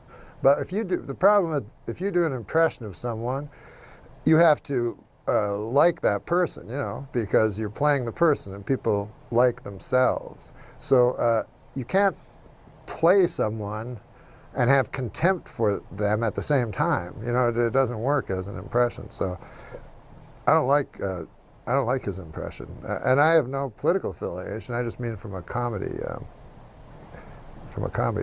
It used to come when he was a lot younger, I guess, because it was when I started, which was 20 years ago, and he was married to Kim Basinger. And he'd complain about her, like, you know, she's the most beautiful woman. He go, fucking wife. She bought a town. He was mad because she bought a town. Which a town? She bought a whole town? Yeah, oh my God. So their credit score went down a little. Gosh, Robert, I can't tell you how great it is to have you on the program. You know, the work you've done over the years, just top notch. But it must make you very happy. Huh? A little bit, yeah. I saw Marvin's room, and I have to say, just a fine piece of work. Robert, it's a great cast. You got Meryl Streep, Diane Keaton. Oh, and you know who I particularly enjoyed in the film was Chong. Yeah, he was good. He was very good. We're filming Taxi Driver. Marty turns to me. He says, "Oh, let me guess. Probably said this. Probably. Yeah, you enjoy the shrimp. Yeah, you enjoy the shrimp." Hey, you know who I bet really enjoyed the shrimp? Chong.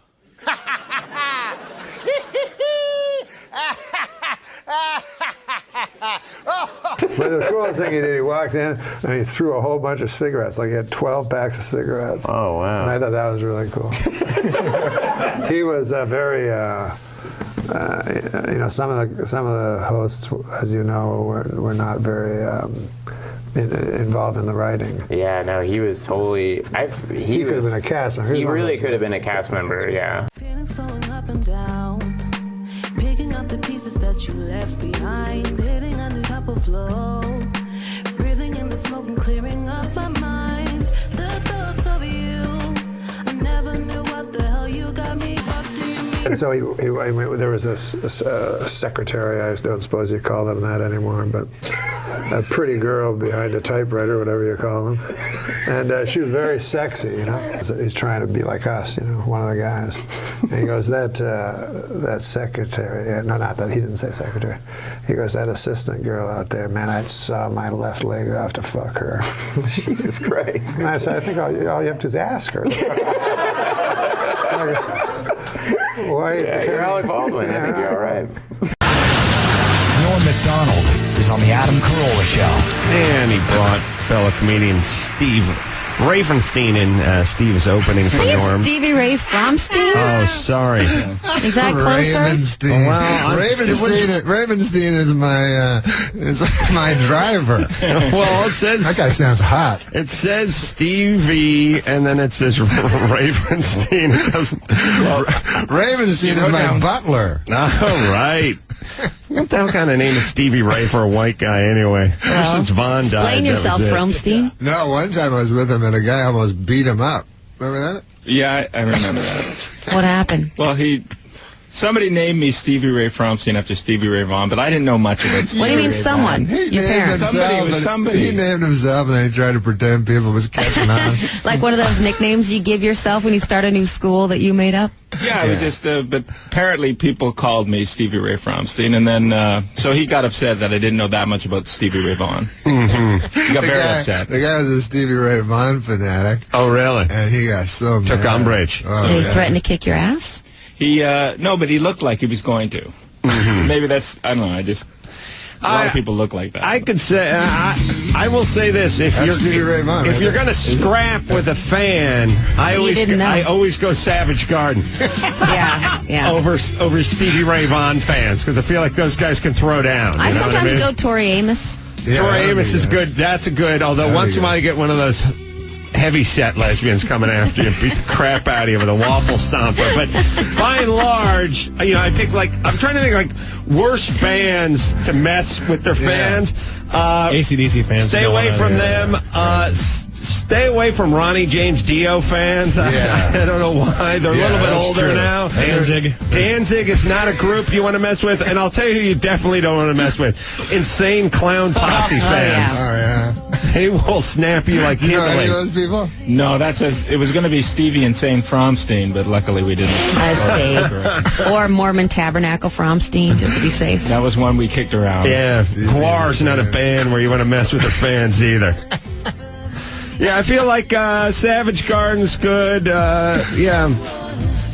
Anything emo. Joan Osborne fans are usually a good band. Yanni, strong. Strong. Yeah. Starland vocal band. Because they're all in their 80s. Catherine and Tennille. Do they do Afternoon Delight? Yeah. That when I was young, I love that song. Well, especially when the lawn was being mowed. Why do you say that? Don't do anything. Not only. Yeah, I mean, it was a couple of skyrockets in flight. Less a song and more a calling for Norm MacDonald. It's his theme song. That was what Brandy was to sailors. You know what I mean? Afternoon Delight was the guy likes to bang his friends' wives while they mow the lawn. Listen to this. Here's an interesting piece of trivia. Seriously. Forget about all that stuff. But listen to this. That Brandy was originally going to be. Oh, you're trying to get us off topic. It was originally going to be called Mandy, but they had to change it. Looking Glass had to change it to Brandy because Barry Manilow already had a song named Mandy. But I'll tell you an even more interesting piece of trivia. Yeah. The song Mandy. You're not even going to believe this. You know who it was written about? Mandy Patinkin. Yeah. Oh, you knew it. Really? No. Really? Oh, no, that's just one of those gay urban cowboy tales, right? She knew it, right? I know. She was making a joke, really? That's the only Mandy I know other than Moore. Was it really written from Mandy Patinkin? Yeah. She wrote that about a dude? Well, it's the only Mandy she knows is a dude. All right. Well, that's a decent point. But also remember, Elton John is into dudes. Mm-hmm. So it makes complete sense. Did he write Mandy? Yeah. It was going to be, Mandy, you're like a candle in the wind, but he didn't die. I see. Wait a minute. I thought Mandy was Barry Manilow. I thought so, too. Oh, yeah. Who dies that? Barry Manilow. I'm sorry. I didn't mean to out anyone. No, you're still on. Barry Manilow may be not gay, but I know Elton John comes right out and tells you. That's what I like about him. I think. Well, actually, Barry tells you in his actions and his. I saw Elton John's show at the Mirage. And this was, the red piano. Yeah, you saw it? No, but I saw the poster. Was it good? That guy, now that he's out of the closet, I guess it's like suppressing it for so long, then he's out of the closet like crazy, you know? So he's like, he had a big video screen behind him. And so he said, a lot of people don't know what my songs are about, so it'll explain it with these giant screens behind me. Mm-hmm. So he goes, Daniel. He starts with Daniel, and that song Daniel, my brother, kind of confused me. One too. One of my favorite Elton John songs. But I never understood the He's point. blind. Yeah, did he go to war? He's on a plane. It's very confusing. He goes, a lot of people always ask me what Daniel's about. He goes, I hope this explains it. Daniel Stern starts playing it, right? And then all of a sudden, like on all the screens, guys in Speedos diving into. Everyone was a super hot dude. I don't know if they're super hot, but to him, they were super hot. You know they're hot. Right. So but that guy sounds hot. Yeah. But every song that you think has all this underlying, it's just about a hot meaning. guy. It's just about a hot dude what's his name? It just turned into like a honcho magazine, right? Yeah. Or Hondo. He's like, what's your name? Daniel? Yeah, I'll write you a song. Yeah, you're hot, or whatever the hell it is. John Wayne movie? All right. Mandy Patinkin was kind of hot in his day. Mandy Patinkin, yeah. Well, why do you mention? Mandy, Barry Manilow. So not much clarity as far as the song goes, but a lot of dudes in Speedos. Yeah. But the song was still remained as mysterious to me as when I first entered the concert. But at the end of the concert, crazy things happen. Like all of a sudden, out of the blue, like these things like expand, blow up, like that are plastic on the stage that you didn't know what they were. Right. Turned out there were two giant peaches and a huge banana. That represented like subtle, dirty. Really? Yeah. Well, can I say this? Do you guys feel that Stevie Ray Fromstein, by the way, instead of the way I said it the first time, in studio is going to be out at the Irvine Improv with Norm MacDonald as well Friday through. No, he's not out. Well, speaking of out, that's my point. Oh, okay. There are these like guys, these artists who used to do tons of drugs, and then they clean up, and then the music sort of sucks. I feel it's the same way with the gays. When they're closeted and struggling with their sexuality, they're writing all these songs that could only, creatively, when you're kind of turning in on yourself and you're angry at the world and you're angry at your parents, and then at a certain point, you get enough therapy and you clean up and you come out of the closet, now all your music sucks. You know what I mean? Like, I like these guys better when they're closeted and struggling. Like artists, like Mike Tyson, after he gets his paycheck for $20 million and gets a couple Bengal tigers, he stops winning. You know what I mean? Exactly. He loses the eye. No, you're right. Yeah. And also another thing is if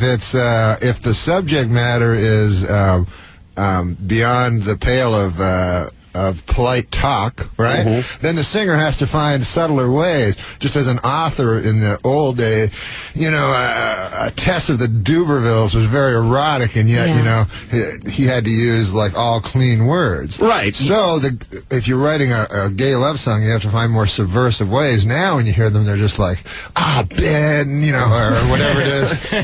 Daniel, I'd like to put it in your bunghole.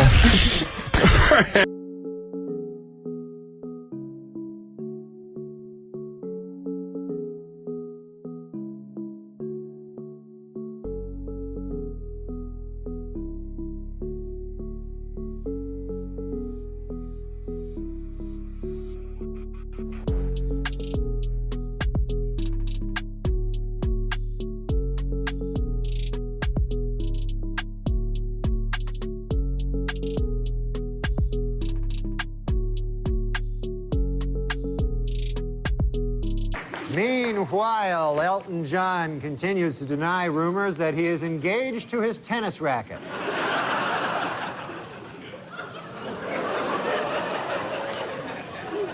TriStar's Picture is planning a film about the 70s disco act, The Village People. While the movie will be coming out next summer, it plans to wait until Thanksgiving to come out to its parents. The artist formerly known as Prince says he now wants to be known as simply the artist. Meanwhile, I will continue to refer to him as simply the fruit.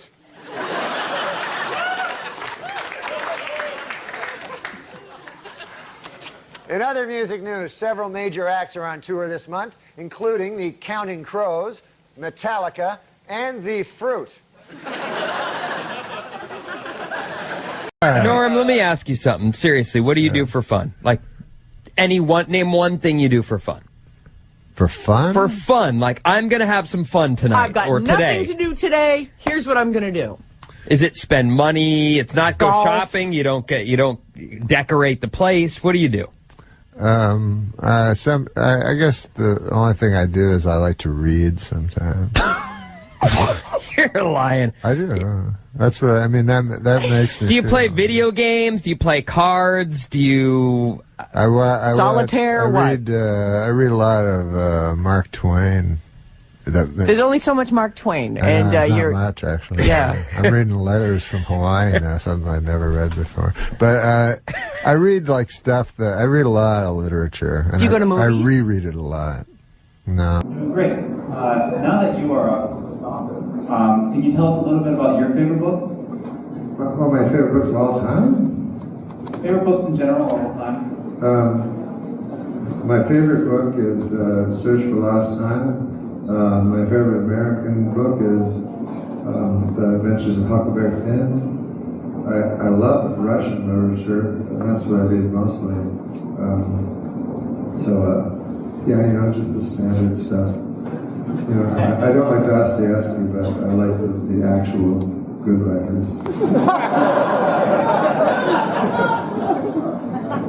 So yeah, my brother still has it. If you see turkey coops going down the road, if you see birds going down the road, most likely came from Tipton, Missouri, those crates. That's where you're from, Missouri. Yeah. Mark Twain country. 2 fathoms here. Say again now? Is that a Mark Twain quote? That's what Mark Twain, Mark II. Mark Twain. Oh, that's Mark where Twain. That's where the word Mark Twain came from. Got it. On the riverboat. 2 fathoms here. Yes, sir. You know his real name? Samuel. Ellen Claiborne. No, I don't. Or something like that, right? He had it. He had it. Sam Clemens. Samuel Clemens. You ever read any of his work? Mark Twain? Yeah. Yeah. In the United States, it's required reading in grade school. Well, sir, my son went to a school here in Los Angeles, California. And I don't like when they teach great writers minor work. I like to teach them the best work. Right? Yeah. So I went to the teacher and I said, why are you teaching my son Tom Sawyer when Huckleberry Finn, Life on the Mississippi, The Adventures of Huckleberry Finn, drawing dust on the shelf behind you? Oh, it's because it's racist. Mm-hmm. It's racist. It's the least racist book ever. It's anti-racist. Exactly. Goodness gracious, the ignorance of people. Well, what happened to the rest of the story? That was it. She said we can't do that, and that's it. She said the next thing we're going to do is Toni. We're going to study Toni Morrison, and she's rad. Wow. This is a private school that I'm paying a lot of money for. Yeah, I get you. Feelings flowing up and down. Picking up the pieces that you left behind, hitting a new type of flow, breathing in the smoke and clearing up my mind. The thoughts of you, I never knew what the hell you got me into. What do you mean? Now listen, Dennis, have you heard about this Huckleberry Finn thing? I heard something about they wanted to take the N-word out, right? Yeah, anyways, I wanted to bring it up before I forgot, and then we'll get on to my my project.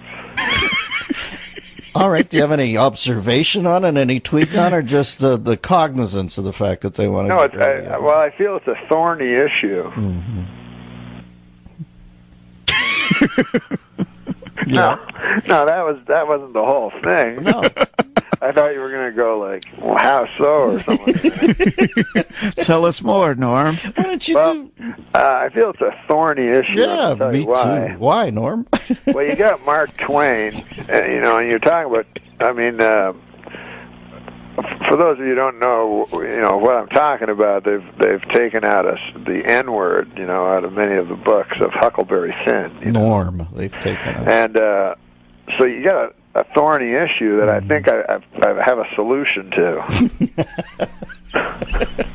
Do you want to hear it? Oh, man. Never anything more. Well, the thorny issue is this. Yes. You don't want to take, Mark Twain, one of the greatest writer ever to brush paper with ink, and change his words, for God's sake. On the other side of the coin, you don't want to have a young African American boy in school, hearing that word out loud and causing him pain. So it's a thorny issue. But I figure it this way. You've read Huckleberry Finn. You are so splendidly demented. Yeah, I've read it. You know it's written in the first person by Huckleberry Finn. Yes, I do. And you know it includes the N-word. Yes. Therefore, you just change Huckleberry Finn to a black kid. And it's like a rap song at that point, right? Exactly. Everything's cool. Hey, did you see the filth out did there? you see the Kramer thing? Oh, I did see that. We could look at that right now if we wanted to, but we don't have to look at that. Laugh. Yeah. Does that make you laugh when you see that? You've done makes me laugh. You've done stand-up. I know Michael Richards. You do? Okay. And he's no racist. He's not a racist.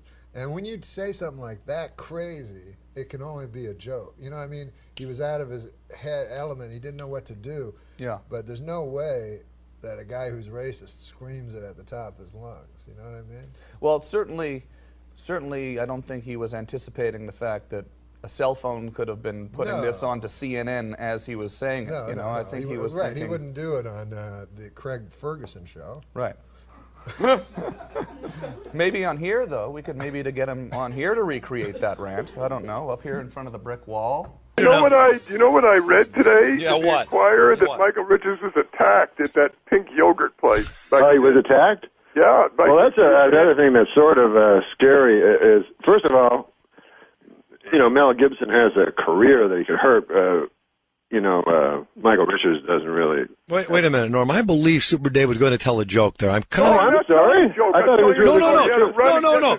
What it seemed to me that he was going to say something because he wasn't being serious. And then you said some. Super Dave, was there a joke there? No, Norm. No. I was telling the truth. Okay. That I read where he got these punk kids ran at him and slammed his car and everything, tried to turn it over, and he ran away. Right. Yeah, because I'd be very frightened because Mel Gibson, if you make fun of Jewish people, then it's not like you're in danger. But what? If you're driving what did you around, say? You heard him. Uh-oh. Hey, here's the thing, and I'm going to say it again. Here's a very funny thing that happened. Marlon Brando, remember, said that Hollywood ran. The Jewish people ran Hollywood. That's right.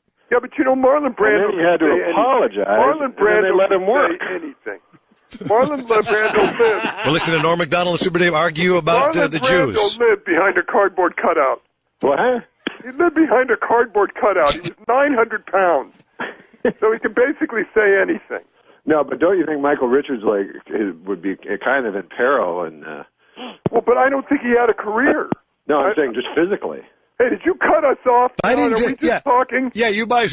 We're not even on the radio. You haven't been on for the last hour, but that's great. So great. I haven't talked to Norm in about 3 weeks. Jonathan, don't you think that Michael Richards may have his life sort of in danger? Yes. No, I would move to either Tucson or Idaho. Yeah, or Wisconsin. Why, is Wisconsin good too? You know what I'm saying? Yeah. You mean like just a shack in the woods or something? Or Boston. He could move to Boston. Yeah. Stay hard. Yeah. Wait a second. No, wait. You know the joke about B.B. King's wife? No. You don't? No, I don't think so. Phoebe's having a birthday, so she wants to surprise him. So she goes to the tattoo parlor. She says, put a B on one cheek and a B on the other. So the guy does it. She goes home. Phoebe comes home. She opens the door, bends over, drops her shorts, and says, surprise! He said, who's Bob? That's racist. There it is, ladies and gentlemen. There it is. The one and only, the Super Dave Osborne and his joke about Yeah, tell that to Michael Richards, man. Why, Wow. that's not a racist joke. Yeah, sure it isn't. Who's Bob? Yeah, you know, that's the way you want to broadcasting and stereotypes, 97.9 I'll tell you what, FM. let's do it this way. Yeah. Bob Hope's wife goes to a tattoo parlor. No, but you chose an African American. Well, the Bob Hope is dead. Yeah. Go ahead. And she says, put a B on one cheek and a B on the other. She comes home. Bob Hope comes home. She bends over, pulls her pants down, and he faints. Now, Bob Hope is dead. Yeah, I know. Bring me the body of the great Bob Hope. If he struggles a lifetime up with a rope. If he smells a bit, wash him down with soap. Just bring me the body of the great Bob Hope. Bring me the body of the great Bob Hope. Another song by Super Dave Osborne and Norm MacDonald. They've collaborated together on a great new CD, Music from Dead People. Want to hear Guy something? comes home with a duck under his arm. Oh, shut Wife up. opens the door. Yeah. She says, where the hell have you been? He says, this is the pig I've been screwing. She said, it's not a pig, it's a duck. He said, I'm not talking to you. All right, that's enough. That's enough. Super Dave, Norm MacDonald. Why did you make her African American in that joke? Yeah, why did you say? You heard him because you're racist. He said you're racist. He said, why did you make that African American in your joke? That's what you like to do, don't you? Super Dave. Hey, don't you feel sorry for Michael Richards, really, though? All right, come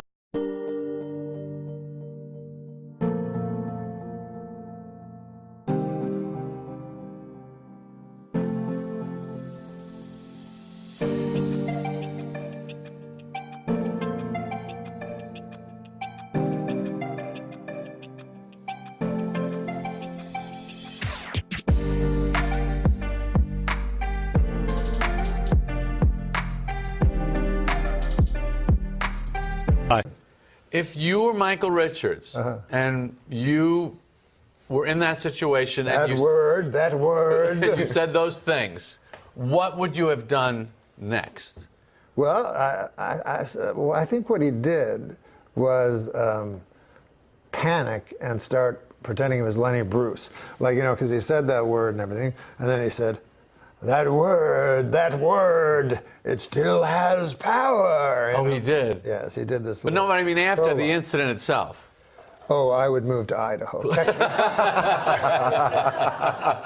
Ketchum, Idaho. Okay. I think I heard Matthew Perry once in an interview. I think he basically said he invented sarcasm. I think he said that.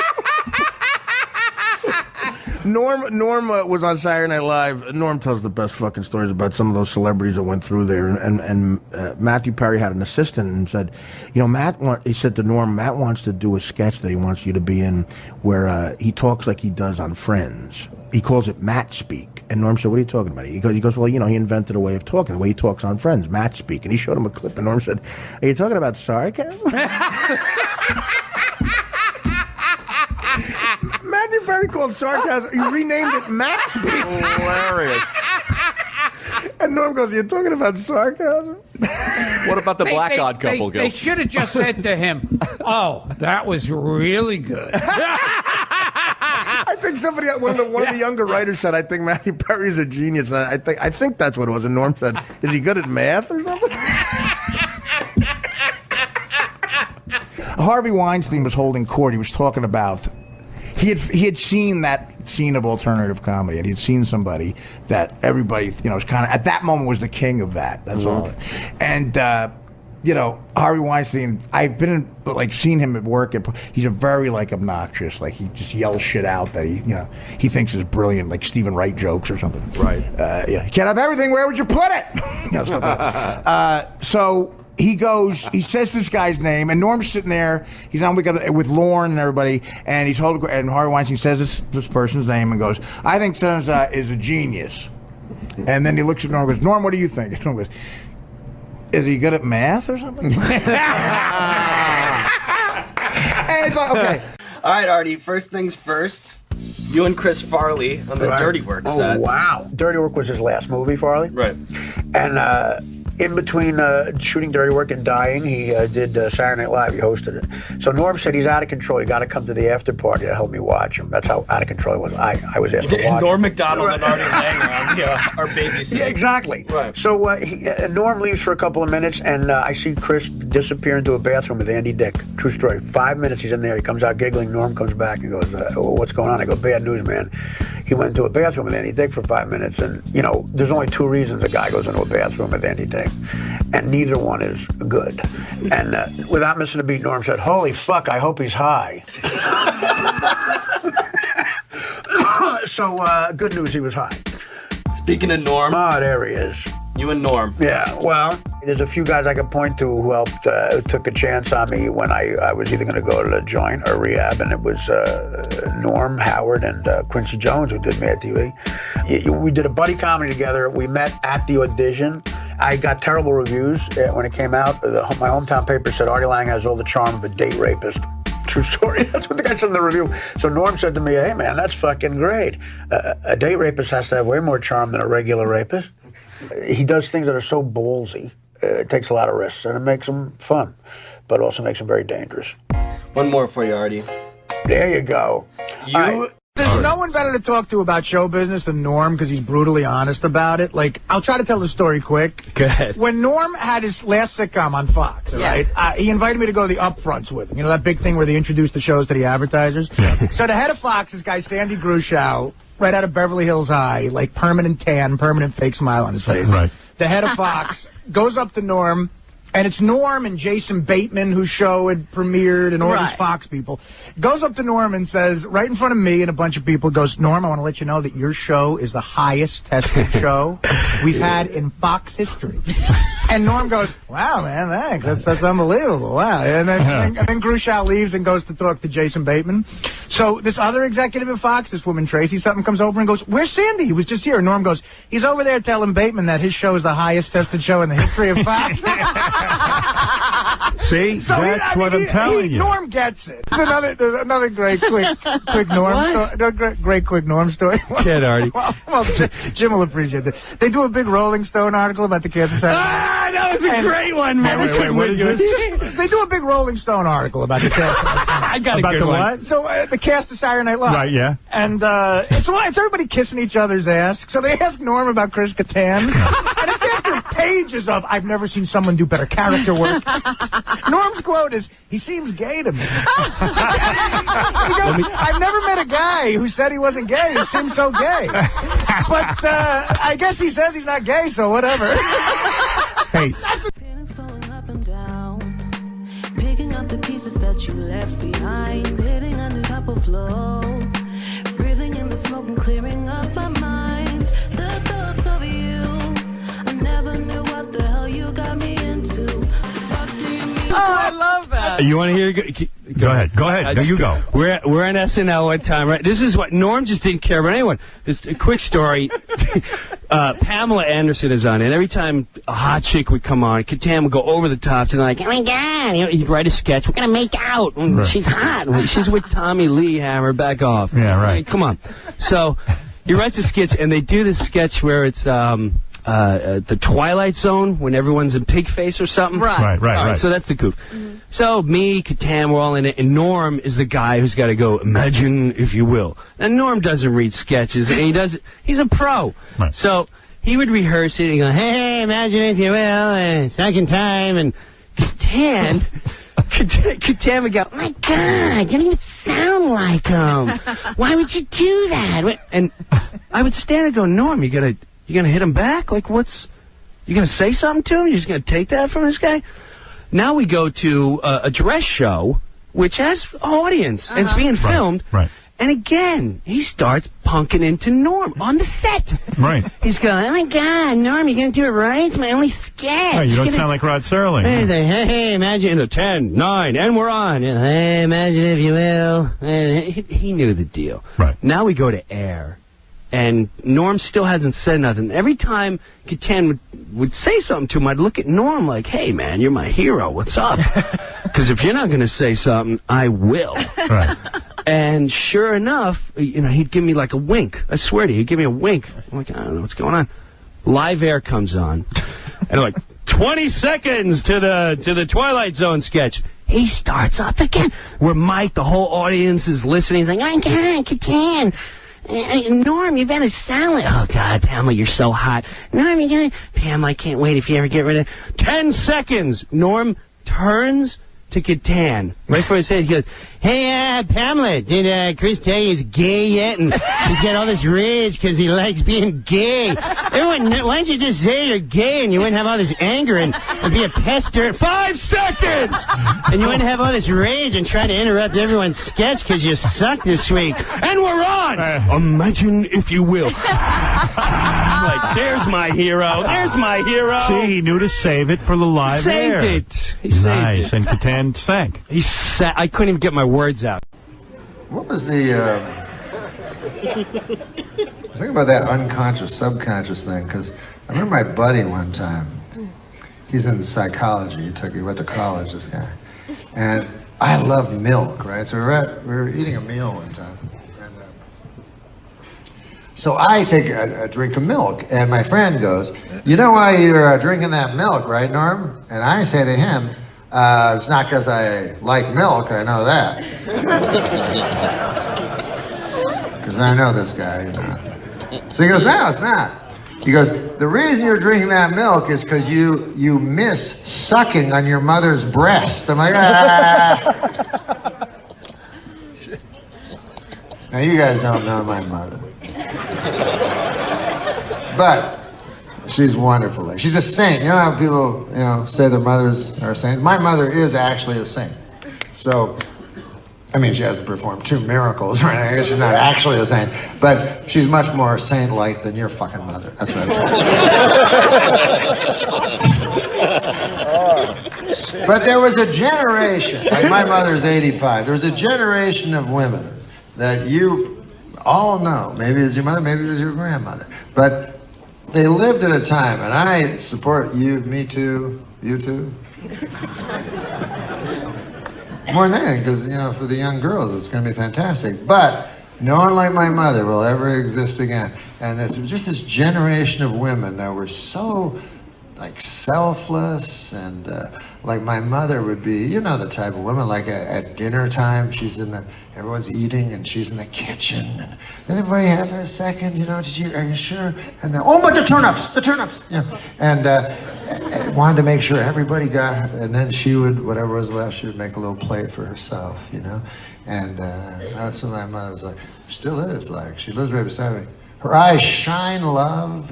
I've never heard her say a phrase that had any irony flecked in, She just, and so happy, Like she'll come back to the grocery store, she'll go, Norm, the funniest thing happened in the store. I say, what happened, Mom? She says, there was a woman buying pineapple. It was $1.69 last week, and this week it was $1.19. I'm like, that's not a story, old bag. What the fuck? A story has to have, I don't say that, but I would trade places with my mother in a second, because all she knows is love, how to love people. That's hard, man. That's hard. I forgot why you brought that up. Oh, I remember. I don't want to suck her tits.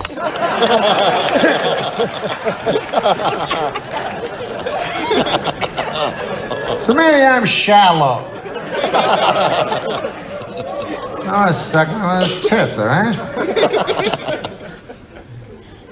So anyways, I'm having this discussion with this guy at the fucking restaurant, and now, after he tells me this, the milk is still there. And what the fuck am I gonna do? Guzzle it? Milk, I can't just leave it there. It was the worst. Whatever.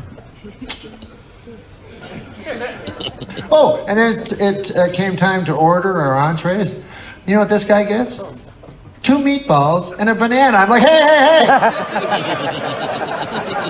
Wait, it wasn't even on the menu. Like he had to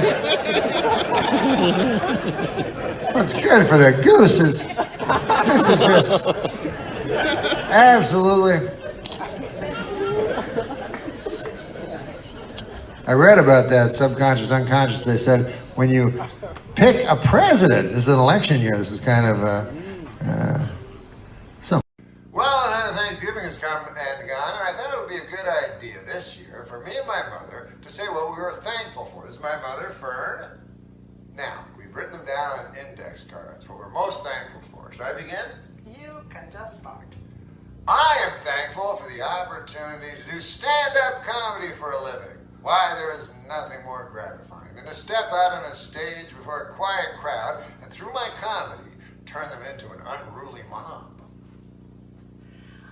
I am thankful for the brave man who pulled me from a burning building last week and sadly perished. In the process, I'll never forget him. I don't remember his name, but I think he had a mustache. I am thankful for women, the greatest creatures on earth, because without women, there would be no cookies. I am thankful for the kindly ladies who live across the country and leave pies on their windowsills. So an old chunk of coal like me have a bite to eat from time to time. I am thankful for the troops, except for that one guy. I am thankful for all of my grandchildren, especially the ones I like.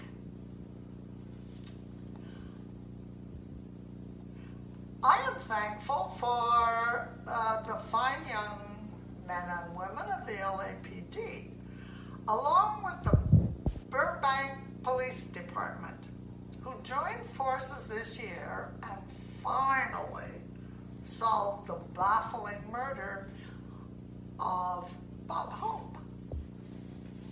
And finally, I am thankful for friends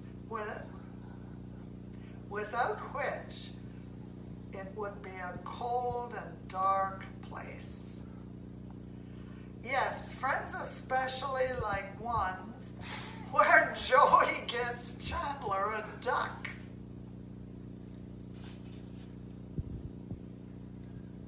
The end.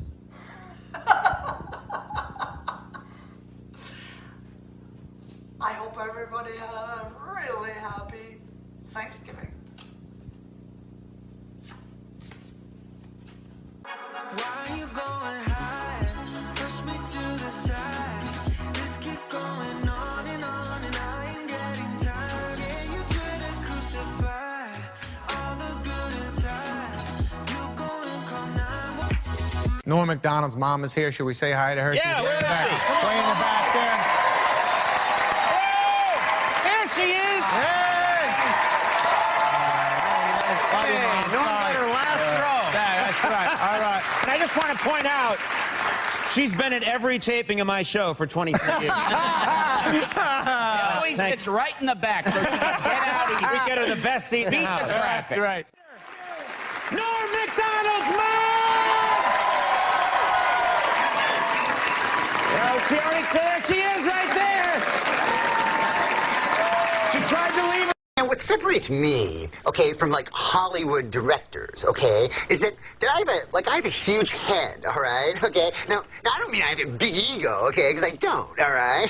I mean my actual head is huge, all right. I mean I have to sleep sitting up, okay, like the Elephant Man, or I'll die, all right. But okay, get this though, okay. It was my huge head, okay, that thought up who was perfect to play Marcellus's wife, all right? Okay, Walter, your character, okay, is the Gimp, okay? Now, what you have to remember about your character is that he's like, okay, he's kept in a trunk, all right? In the basement of some guy's house, okay? And he's used for deviant, hardcore gay sex, okay? Let's do it. Power. The thing is, okay, about Pulp Fiction, okay, is I had to figure out who was the best guy for it, okay?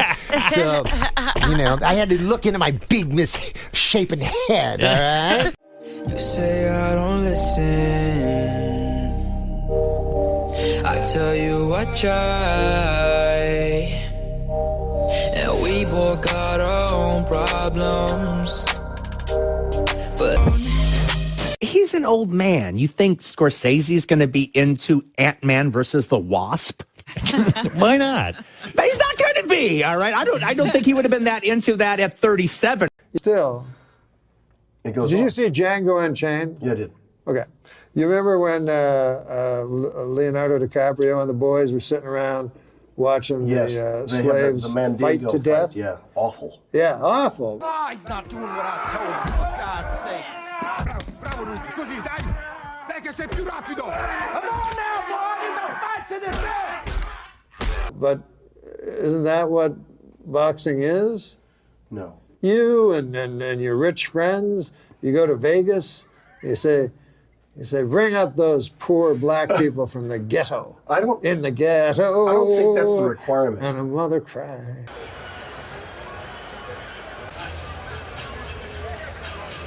I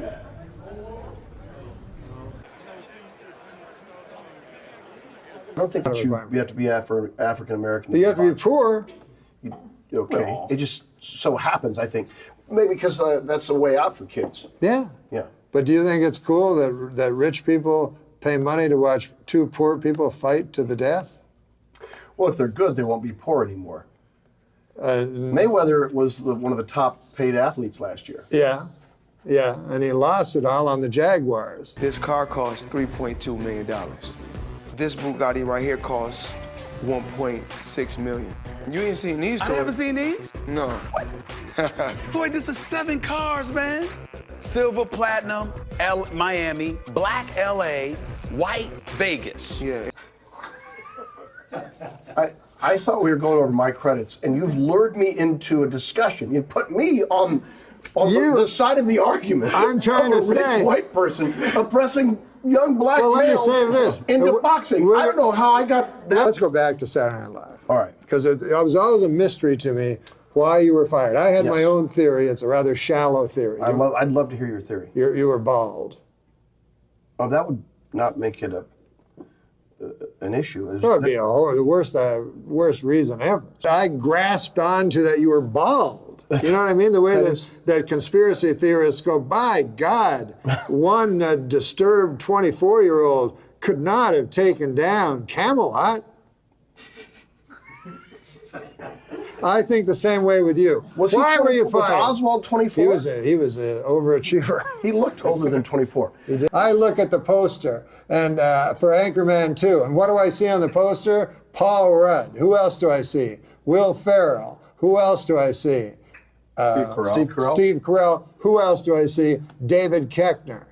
3 multimillionaires. I'm not multi-million. Do you think I'm really wealthy? No, I said 3 multimillionaires. Oh, 3. Listen, folks. Name me another guy that had that many characters in the first year of Saturday Night Live, bar Eddie Murphy. Well, I'll bet you Mike Myers did. First year? Mike Myers, first year? Nothing. Nothing. Why do I keep getting put You're on not a this bitter man. You're not bitter. This side of these arguments? Well, you must. Your father had something to do with turkeys. I was told. A little birdie told me. He was a manufacturer of turkey coops. What is your favorite project you've ever worked on? This. I want to talk about Del Close. Favorite project I've ever worked on? There's tons. There's tons of them. Yeah. A recent one, and this is not just. So you don't understand the word favorite. Wow. Is this called Norm's Hot Box today? This guy, Pee Wee Sherman 300 is his name. He says, in a few words, tell us why Second City is so much better than the Groundlings or Upright Citizens Brigade. Is it? That's what he thinks. He said, tell me why it is. Yeah. I keep getting put into this situation. Here's your argument you must defend. What are its properties? Can you tell me what some of the properties a mug might have, Norm? I've lost him. I think he's asleep. No. I can tell you what properties a mug might have, but I think you might be interested in the fact that this guy used to jerk off punks under the Queensboro Bridge for $15 a man. Are you sure they were punks? How did we get there? Paradise with your body, I don't wanna share. We're making dynamite, explosive love intentions building in the air. In improvisation, you get a suggestion. Could I play one of the deadly sins? Yes. You let that inform what you're going to do, for instance. Pick one of your favorite deadly sins. Well, gluttony. I remember one time a preacher that I used to know when I was a young boy. And he said, he always driving his bicycle, you know, here and there and here again. Always driving his bicycle. So, what's going on? I was going to tell you a story. I know, but it has to do with this. Okay. And he's a good man, pious man. And one day, his bicycle went missing. So my daddy said to him, Bert, that was his name. We weren't Catholic, you know, he just called the preacher by his first name. Bert, I think I know how to find out who stole your bicycle. How would I do it? When you're talking, when you're doing your sermon next week, you just go through the 10 Commandments. You just go through the 10 Commandments from 1 to 10. And when you hit number 8, thou shalt not steal, you look at the congregation and you'll see somebody, see doing this here, you know, fiddling with his glasses. That's your thief. I'll do it, Bert says. So my daddy told me that story, and I was really hankering to see that speech that Bert was going to say that day. So he goes through the 10 Commandments. Starts from 1 right down to 10. Now he gets to 8 and speeds right through it. Speeds right through 8. My daddy said, "What the hell?" So afterwards, you get outside. Bert, what in earth happened? Number 8 was the one you were supposed to go. You know, Why'd you speed through it? Bert says, "Well, I'll tell you why. When I came to number 7 in the 10 Commandments, thou shalt not commit adultery. By golly, I remember where I put my bike." He was fucking Widow McClanahan. Then it's not adultery. She's a widow. No, but he's a man of the cloth. Oh, he's a Catholic. He's a priest. No, he's a reverend, but we have our, you know. So that's how we got there from the 7 deadly sins. Okay. Yeah.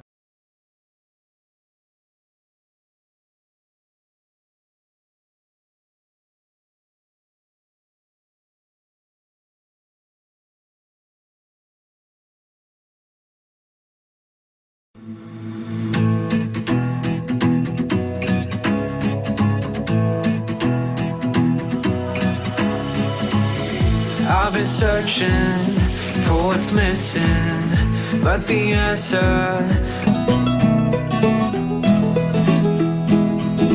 I'm just an old chunk of coal, but I'm gonna be a diamond someday. No, but Andy's a fantastic guy. I'm curious about something. And when I say, you know, I used to make jokes at 12:30 about him being gay, that's absolutely ridiculous. But when we were starting out, I will tell you one story about Andy. This is what happened. I'm scared. I was working at Art's the deli coffee shop. Deli and coffee shop, bussing tables. So Andy comes up to me and he goes, "Hey man, I got a way to make some money." I said, "What is your way?" He goes, "I'm going to become a male prostitute." Now I said, "Andy, you're not gay. It doesn't make any sense." He goes, "But a guy has to make a dollar." So I said, "All right, do what you want." You know? So he comes to me the next day and he says, "Hey, I'm buying breakfast." I says, "Why is that?" He says, "I made $450 $450.05 last night. Wow. I said, what on earth? He goes, yeah, did some tricks there, you know, they call it. So I said to him, you know, I eat steak and eggs. I eat, you know, expensive. He says, that's all right. I made $450.05. And I said, well, who on earth gave you 5 cents? He said, every one of them.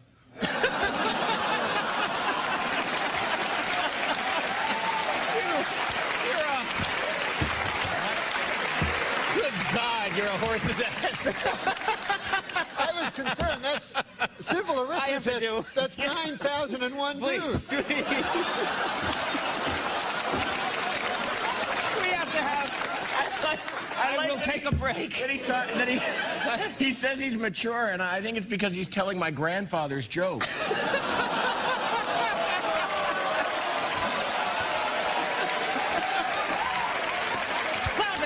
Both of you.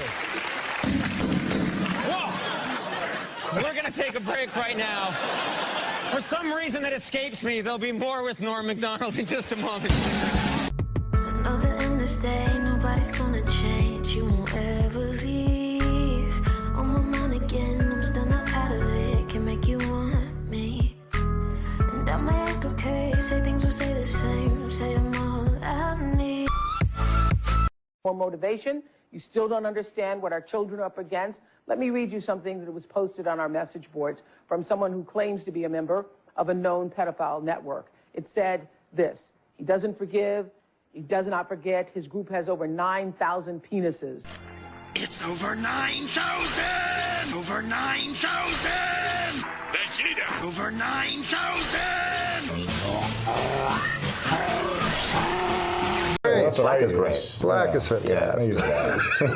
Right? Yeah, I mean, black is fantastic. Even though, you know, they're not black anymore. But then again, we're not white, right? Right. We're pink like his fucking asshole. We're all, Seen it. We're all the colors of Bobby's asshole deep down. What I do? I think you took your pants down. On stage? Yeah, he got pretty naked on stage. Well, I wanted to prove a point. I said that, you know, skin color is only your skin color, and we're all pink on the inside, so I showed him my butthole. I remember now. Yeah, and that was my opener, and he didn't like that. It's like Lenny Bruce. It was a real opener. Beautiful. It's beautiful. It's like you could do that as a poem, like some slam poetry. That's what you should do, Bob. You should go on like slam poetry? Slam poetry thing in New York City. Well, they have these, you know. I saw a wonderful play. A guy went on a trapeze over the audience. This was at the height of the AIDS epidemic, and he cut himself. And his blood, his AIDS.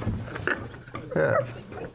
His AIDS-filled blood went all over the audience. We never cheered because we were afraid to be politically incorrect. So instead, we contract AIDS. But wait, you were at the show? Yeah. You were being sprayed with AIDS blood? Yeah, we all got full-blown AIDS within the Terrible circus. Did you get your money back? No, we pretended it was good because we'd rather get AIDS than be called homophobe. But this guy said one of the most disturbing things to me. Yeah. He said he was very into the S&M, gay S&M scene. And he said he loved when guys with AIDS would fuck him. He said something like, when they pumped their death up my hot ass. I was like, oh, wait. This looks like a badge of courage, almost. Yeah, it's real Stephen Crane moment. Oh, man.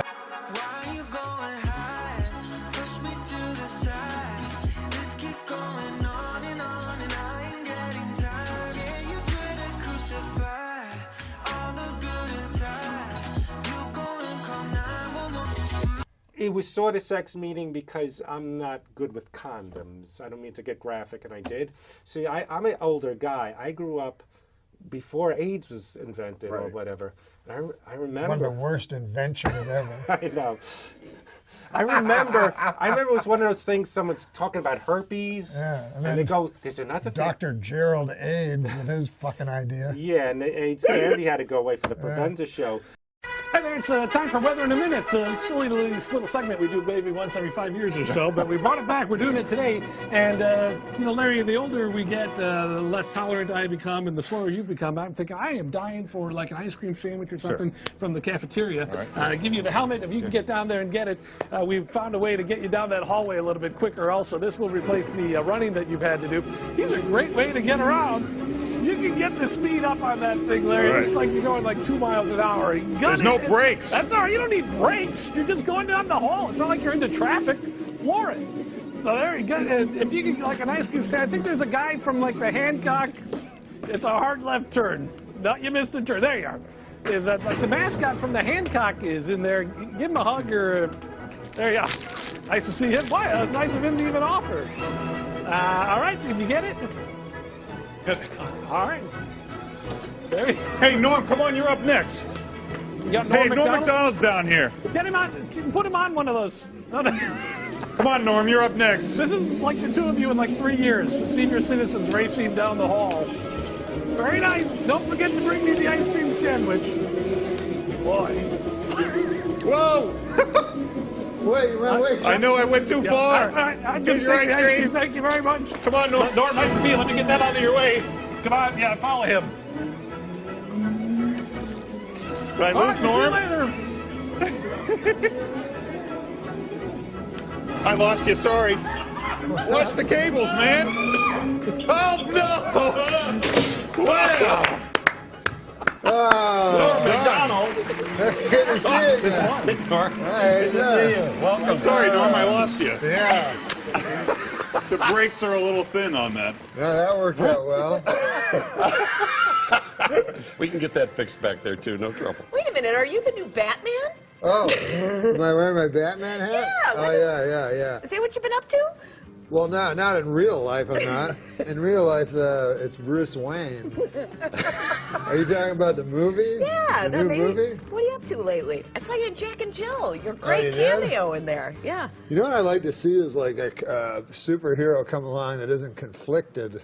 Nice. Like when I was a Perfectly kid, adjusted, right? it was just Superman. He was all happy, like he was this, Christopher Reeves, and he was like, and then they became like, oh, I'm Batman, like, who's worse, me or the Joker? And you're like, the Joker. It doesn't make And any you go, sense. really? I'm almost as bad as the Joker. And you're like, no, of course the Joker's way worse. Just be the superhero. Yeah.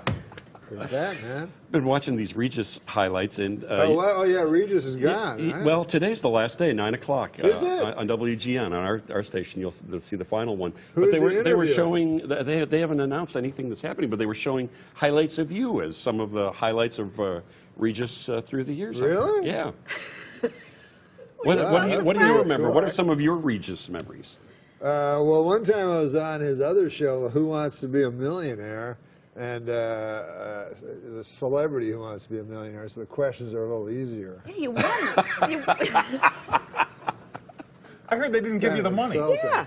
No, they give it to a charity. They don't tell you. That sucks. No, they give it to sick children. Oh, that's nice. Yeah, that's nice. They need, they need money too. Are you drunk? Because all you did was ride a cooler and you're sweating. I am. Well, it's hot it's hotter than a $2 Well, he's pistol got like in here. 12 layers on. Yeah, I think. thought it was going to be really cold. Well, you're from Canada. This should be springtime for you. No, I know I'm from Canada, but I'm still a human being. Like it's not like we evolved differently. Yeah, no, I'm from the frozen north. Yeah. Yeah, it gets colder than It gets colder than a... Here it comes. Get your finger on the panic button. No, it gets colder than a vampire's demeanor. Okay, that's better. Wow. Surprisingly cerebral. What are you guys up to, man? Living the great life, living the dream every day. Yeah. Every day. Did you enjoy that bit we did with driving around? It was really hysterical. Yeah, I got a late. They put me in late. I don't think I'd have to take. Where did you go? Did you take a spin around the station? I couldn't find you. You drove way too far down the hall. I got a heavy foot. There's a real stream of consciousness thing happening here, Norm? Yeah, it's called conversation. But there's no break on mine. There wasn't on mine either. Yeah. Yeah, well, you know. That's what makes it fun. That's what makes it's not the fun until somebody suspense, gets you know? hurt. Exactly, yeah. Norm's going to be at Zanies at Pheasant that's Run right. this weekend in St. Charles.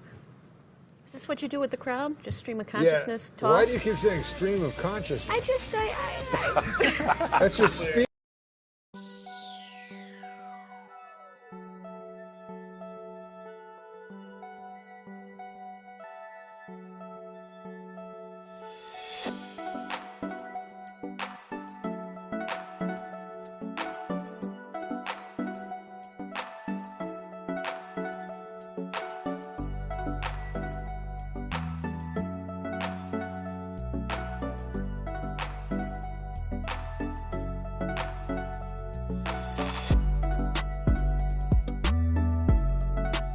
That's tough to be that good and clean. Yeah, it's That's impossible. so impressive. I'm impressed with clean comics. Me too. Way more impressed than anyone that's superior as a dirty. It seems like a crush a lot of times. I like dirty ones too. I like It's a real meeting of the mind. Yeah. You know, there's so many naturally funny guys. Sometimes with stand-up, I'll get in a cab, and the guy will go, guy will tell me, you got to be the funniest guy ever, you know? He's just this cab driver, way funnier than me. Then he goes, I don't know how you do it. And I'm going, wow, that's good, because you'd be way better than I would. He's like, how do you do it? You stand up on stage. I could never do it. I guess I'll just have to drive this cab for the rest of my life. What do you do again? Stand up there? Nah, that seems impossible. So I go, that's good. Sometimes I'll go, like, I'll be in a cab, and then I'm talking to the guy's the funniest guy I've ever met, you know? He's like, I don't know how you do it, you know? I'm like, what the? You're way the fuck funnier than me. But I'm glad you think it's so difficult, you know? Right. Because if it wasn't, like, you know, I think of all my relatives that were great anecdotalists and stuff, you know? Yeah. But there's this feeling that they can't do it, you know? Right. And of course you can. This week is Taxi Cab Appreciation Week, so to all you taxi cab drivers out there, I'd appreciate it if you'd take a shower once in a while. How'd that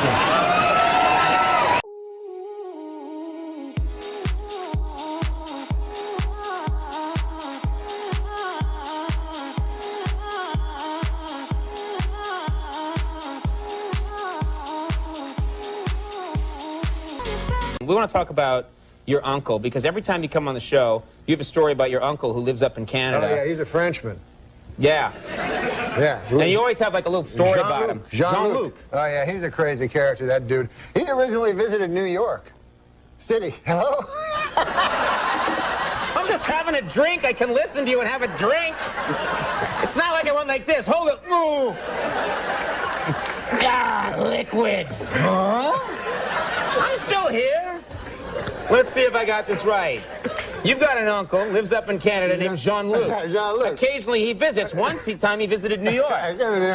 So I'm living in New York, you know? And Jean-Luc, I'm excited. Jean-Luc's going to come back, my crazy Frenchman uncle. So he gets in the cab, right? When he gets to the airport. Yeah, when he gets to the airport, the cab driver picks him up, and the cab driver says to him, hey, Frenchman, he says, do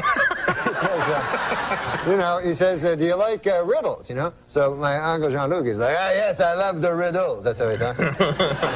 He goes, I like nothing better than a riddle. So the cabbie's like, all right, here's one, right? So he says, here's the riddle. His brothers and sisters, I have none, but this man's father is my father's son. So my uncle goes, I don't know. Right? So the cabbie goes, it's me. It's me. Oh, yeah, makes sense. Oh, he thinks about it. Oh, my God, he says, that's a good riddle there. He says, I have to tell my wife, Mary Claire, when I get back to Gaspé. That's where he lives, Gaspé. Right. So he's like, take me back to the airport. And the cabbie's like, what? Right? The cabbie's like, I thought you wanted to go visit Norm then. No. I go back to the airport. All right, you know, I have to tell Mary Claire. Seems odd, right? Right. Gets back on the plane, flies all the way back home there to Gaspé.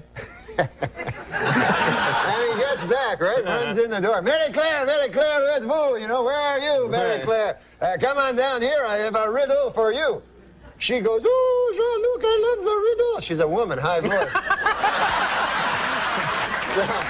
Michael Jackson was visiting. Yeah, all right. So, you're going to love this riddle. How was New York? Forget about that. I got the riddle. Brothers and sisters, I have none. But this man's father is my father's son. She goes, I don't know. Who is it? Some cab driver back in New York.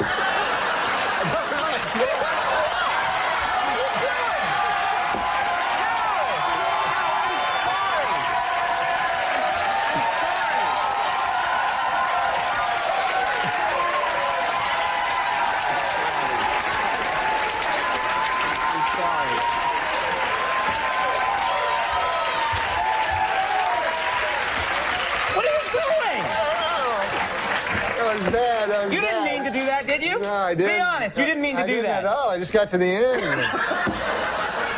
That guy, man, I always tell my uncle, you shouldn't curse so much. You know? Oh, man. All right. We're going to pick up the pieces. Yeah.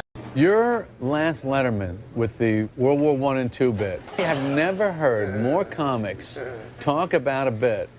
And I heard that you put a lot of work into that. Goddamn right I did. But didn't he do the Hitler bit too about it? Where Germany challenges the world.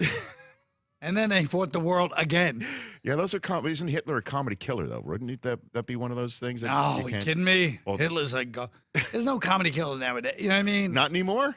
I feel like just the opposite. I feel like there's almost fake shock sometimes where it's like people, you know what I mean? So it's like, that's almost like a comedy helper in some ways. Right. Not the way Norm did it. That was a different bit. But he had a great joke about like, I don't know if you guys are here. He goes, I got no problem with, North Korea. I never lay in bed. They try to scare you on the news, you know? He goes, but I never woke up like, North Korea. I hope they don't get me, you know? And like nobody really laughed, but did you hear Letterman like cackling in the background? And you realize it's just with Norm, it's all, you are being fucking played. When you think he's bombing, it's all a big setup to the fucking, in a year, he's going to have the perfect special ever. You might as well sit with Norm and just keep a smile on your face because you don't know where you are in the joke. There is one country that worries me, though. Not Iraq, not Iran, not North Korea. The only country that really worries me is the country of Germany. I don't know if you guys are history buffs or not, but... Well, I did see that Norm was Letterman's choice to be his last stand-up. I thought that was pretty. That was neat. a funny bit too about that was great. World War II. Well, which one? The funniest bit I thought of Norm's that he said was how your phones change everything now. Right. That is a picture. He's got one grainy picture of his great-grandfather, like separating the hogs on the farm. Right. But now, because everybody's got a phone right now, somebody from years from now, here's 1 million pictures of my great-grandfather doing everything in their life. And Norm's face when he did his grandfather. He's just horrified that someone's taking his picture. Like, just looking like in shock, like, don't take my picture. Yeah. Oh, that was a great bit. I got a picture of my great-grandfather. The thing took 6 hours. Take your picture, and there's a picture of my great-grandfather, one. They only had, every guy had one picture back then. And it's just him like...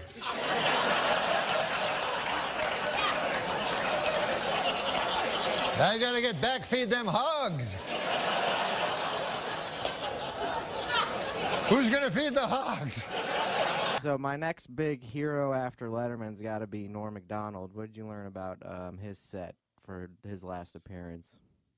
Well, that is hands down every single person that I talked to. I asked them what their favorite appearance is, and like no joke, Norm MacDonald was what everyone pointed to.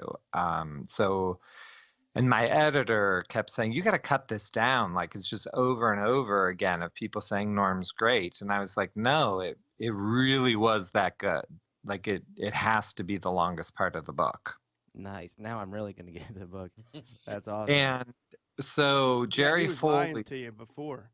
Now he's Yeah. really gonna find out. yeah, now. And well, that's because I said I never send them for free. So now he's like, I mean, I know I'm supposed to. It kills my publicist. We're off topic already.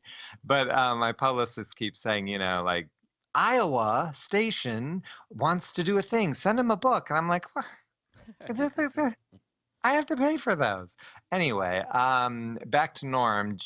Jerry Foley was the director on The Late Show, and he said that Norm showed up like super early, like way earlier than anyone would.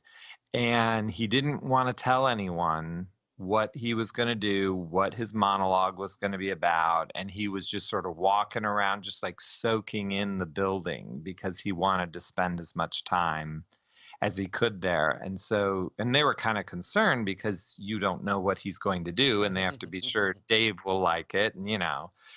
And so he kind of took him aside, and he said he didn't really know Norm very well, like he didn't have some bond with him, but he said, you know, you've got to kind of share with me what you're going to do today so we can help you. And it kind of opens up this notebook, and it is napkins and like receipts and all of these notepads where they said they could just tell he had been working on it forever. Oh, wow. And even like in the cab over, he said, well, I just came up with this. And I don't know if you guys remember his set, but I think it's the best stand-up set that's ever been performed on late night television. I definitely agree. And did Dave like it? Yeah, I mean, Dave was really embarrassed by it in a good way. But I mean, he just couldn't believe, because Norm breaks down crying in the set. I mean, that's crazy in itself. And he told him he loved him. Norm told Dave, and you know, Dave doesn't really like that stuff. And I think Bill Sheff says, like, Dave just doesn't want to hear that kind of stuff. But it's true. Yeah. Norm MacDonald was just on David Letterman. I heard he cried. He was so upset. He cried, and it was like really like beautiful. Yeah. A lot of people remember back in May when Letterman retired, you were one of the last guests, and you got pretty choked up. Well, It was a pretty emotional time, wasn't it? No, Letterman, I think Letterman, like, he was my hero, but I think he was everybody's hero. He changed the way people talk in America, and, you know, he really helped me when other people didn't like me. You did a poetic goodbye to David Letterman, did you not? Well, I did. This is what I did. I wanted to do stand-up because I did stand-up on his show 25 years ago. And so I did stand-up, and I did the best stand-up I could possibly do. And then I did a joke that I remember David Letterman doing when I was young. That's still remains my favorite joke. And then I got a little teary. I choked up. I didn't realize I was going to choke up. And then I certainly didn't realize I was going to tell him I love him. I said, I love you. He was emotional at saying goodbye to you on the show. At the time when, and like Conan suggests, I didn't know he was ill, so surprised. In thinking about that moment, he must have known a great deal about what his future was and how long it might have been. I always took it as an enormous compliment that my emotional situation had affected him. Right. But now, to be fair, this guy knew more than just I was leaving. Take me on a journey. Take me far away from this life. I'd leave it in a hurry. Let's run away before morning light. As I just like to say, I know that Mr. Letterman is not for the mawkish, and he has no truck for the sentimental, but if something is true, it is not sentimental, and I say in truth, I love you. Oh, my God. Very funny, Norm, and thank you. Thank you for everything. Thank you. Norm MacDonald, ladies and gentlemen. That was very sweet, Norm. There's a little bit of comedian in all of us. And I think there's not a lot of comedians out there, though. And so when you lose one of them, and not to mention one of the greats and one of the last ones that would speak his mind, it feels like you're losing a book that nobody has copies of, kind of. MacDonald makes me laugh. I know everybody. You Norm makes me laugh hard. Dude, he does. Hold on, I'll tell you a thing about Norm. Hard. So he did this thing one time. He gets up to go from one room into another room, right? He stops at the doorway and he's like, what is this? What is like a what is this? He's like banging on the door, like just the doorway. He's like, well, what is like a portal to like another? What is this? And he's literally asking the people in the room, right? What do you call this thing? It's like a portal to what? How did you just go through? Where am I? And he was just talking about a doorway, but it was so. He makes anything funny. Yeah. One time I had to open up for him this is at a casino. We're doing like a casino gig in Shawnee, Oklahoma.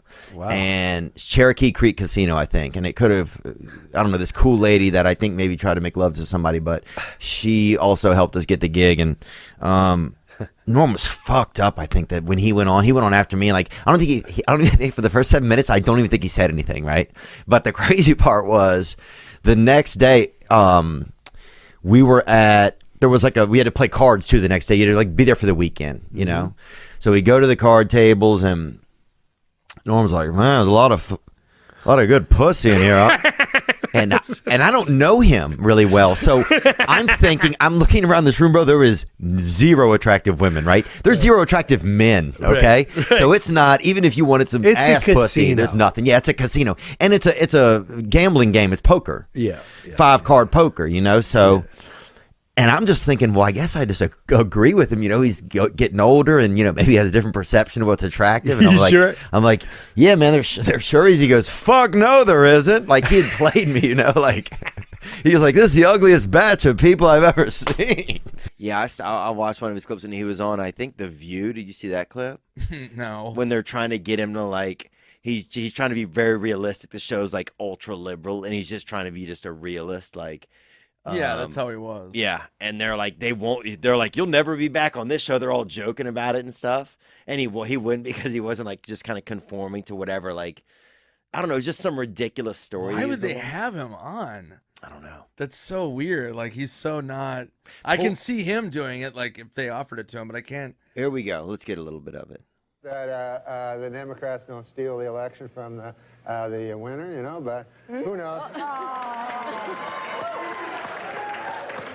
You like George Bush, don't you? I love George Bush, man. He's a good man, decent, you know, none of this. And he's, you know, he's not a liar, a crook, murderer, or anything like that. So it'd be good to get the. See, I think we should get the homicide out of the White House and get like a fresh start, because we don't want any more murderers. I think we should just go on to the next question. Oh. Who are the murderers? Yeah. Oh, Clinton, he murdered a guy. Yeah, you know, we're not allowed to, you're not allowed to put out accusations without. That's a little too far. That's the way it does work. Let's just go on to the next question. Yeah. This is not my week. What can I tell you? Oh, it's not mine either, and I'm being very nice, okay? Be a good boy. Now, Norm. Do you never hear that? No. Listen, we don't need I to don't want to get into this, and I don't want to hear it, and this is not the place to make those accusations, and you're supposed to be funny. Let's get on to the next question. Get with it. There you go. This is a live show. Not for nothing, Norm, but you have been properly chastised by Barbara, so I'm not going to ask the next question. I thought it was a matter of record. Shut up. Look, let me do this, okay? They don't even want to talk about the fact that maybe the guy murdered somebody. Yeah. Let's talk football. All right, manslaughter. He's doubling down. Yeah, Norm doesn't play by rules, dude. That's hilarious.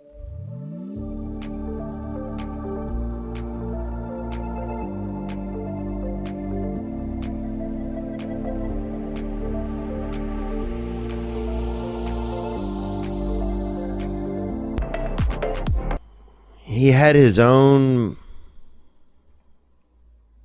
you know, some humor is a maze, I think. And some comedians, it's a maze. It's a maze that sits between them and the world.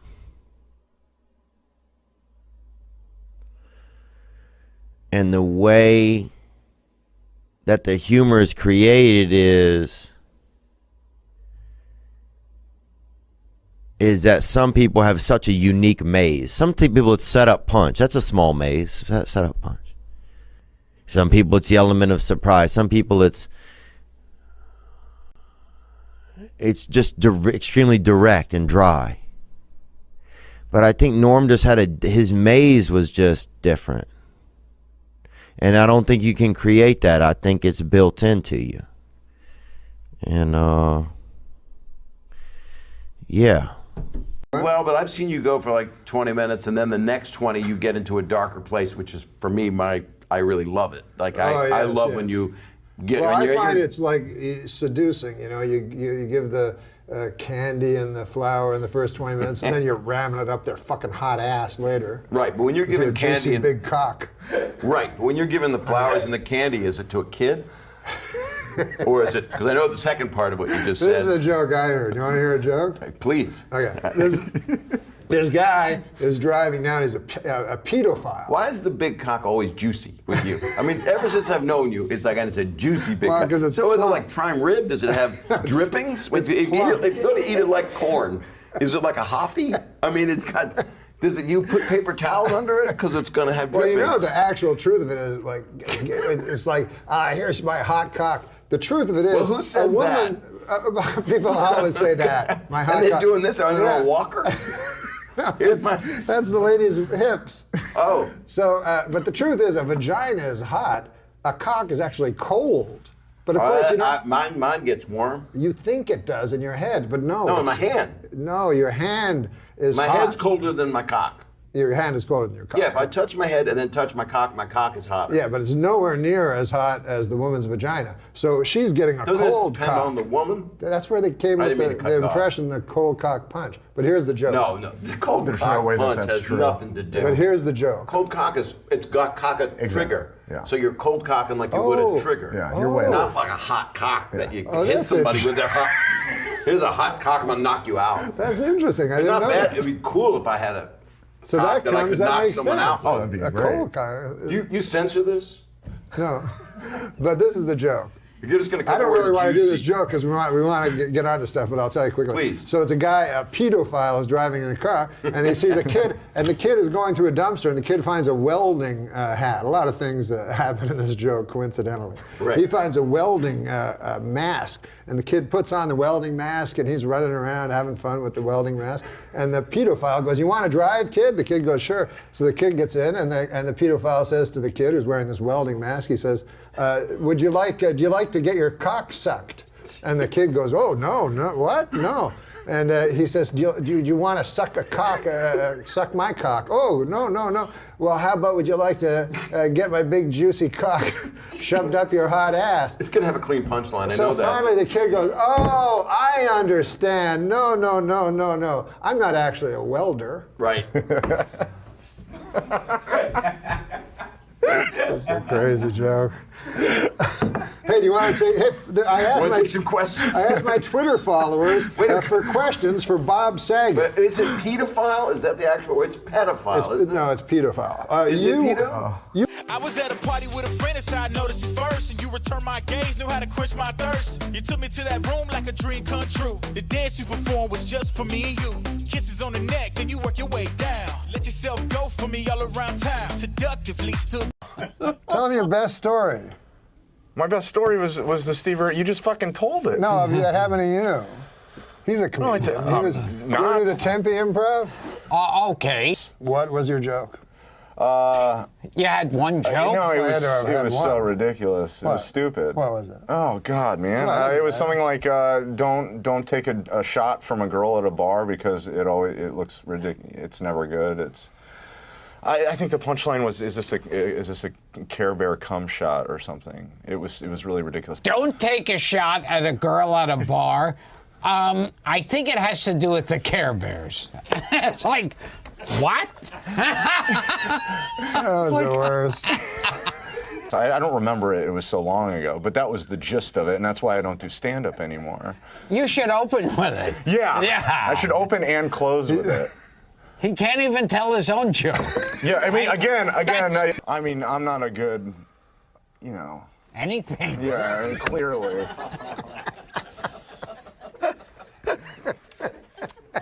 I mean, it's like... Some days we get closer. Things that we never really needed. Promises that we never thought of keeping safe. I guess it's never over if we never got a chance. Jada, I love you. G.I. Jane 2, can't wait to see it. All right?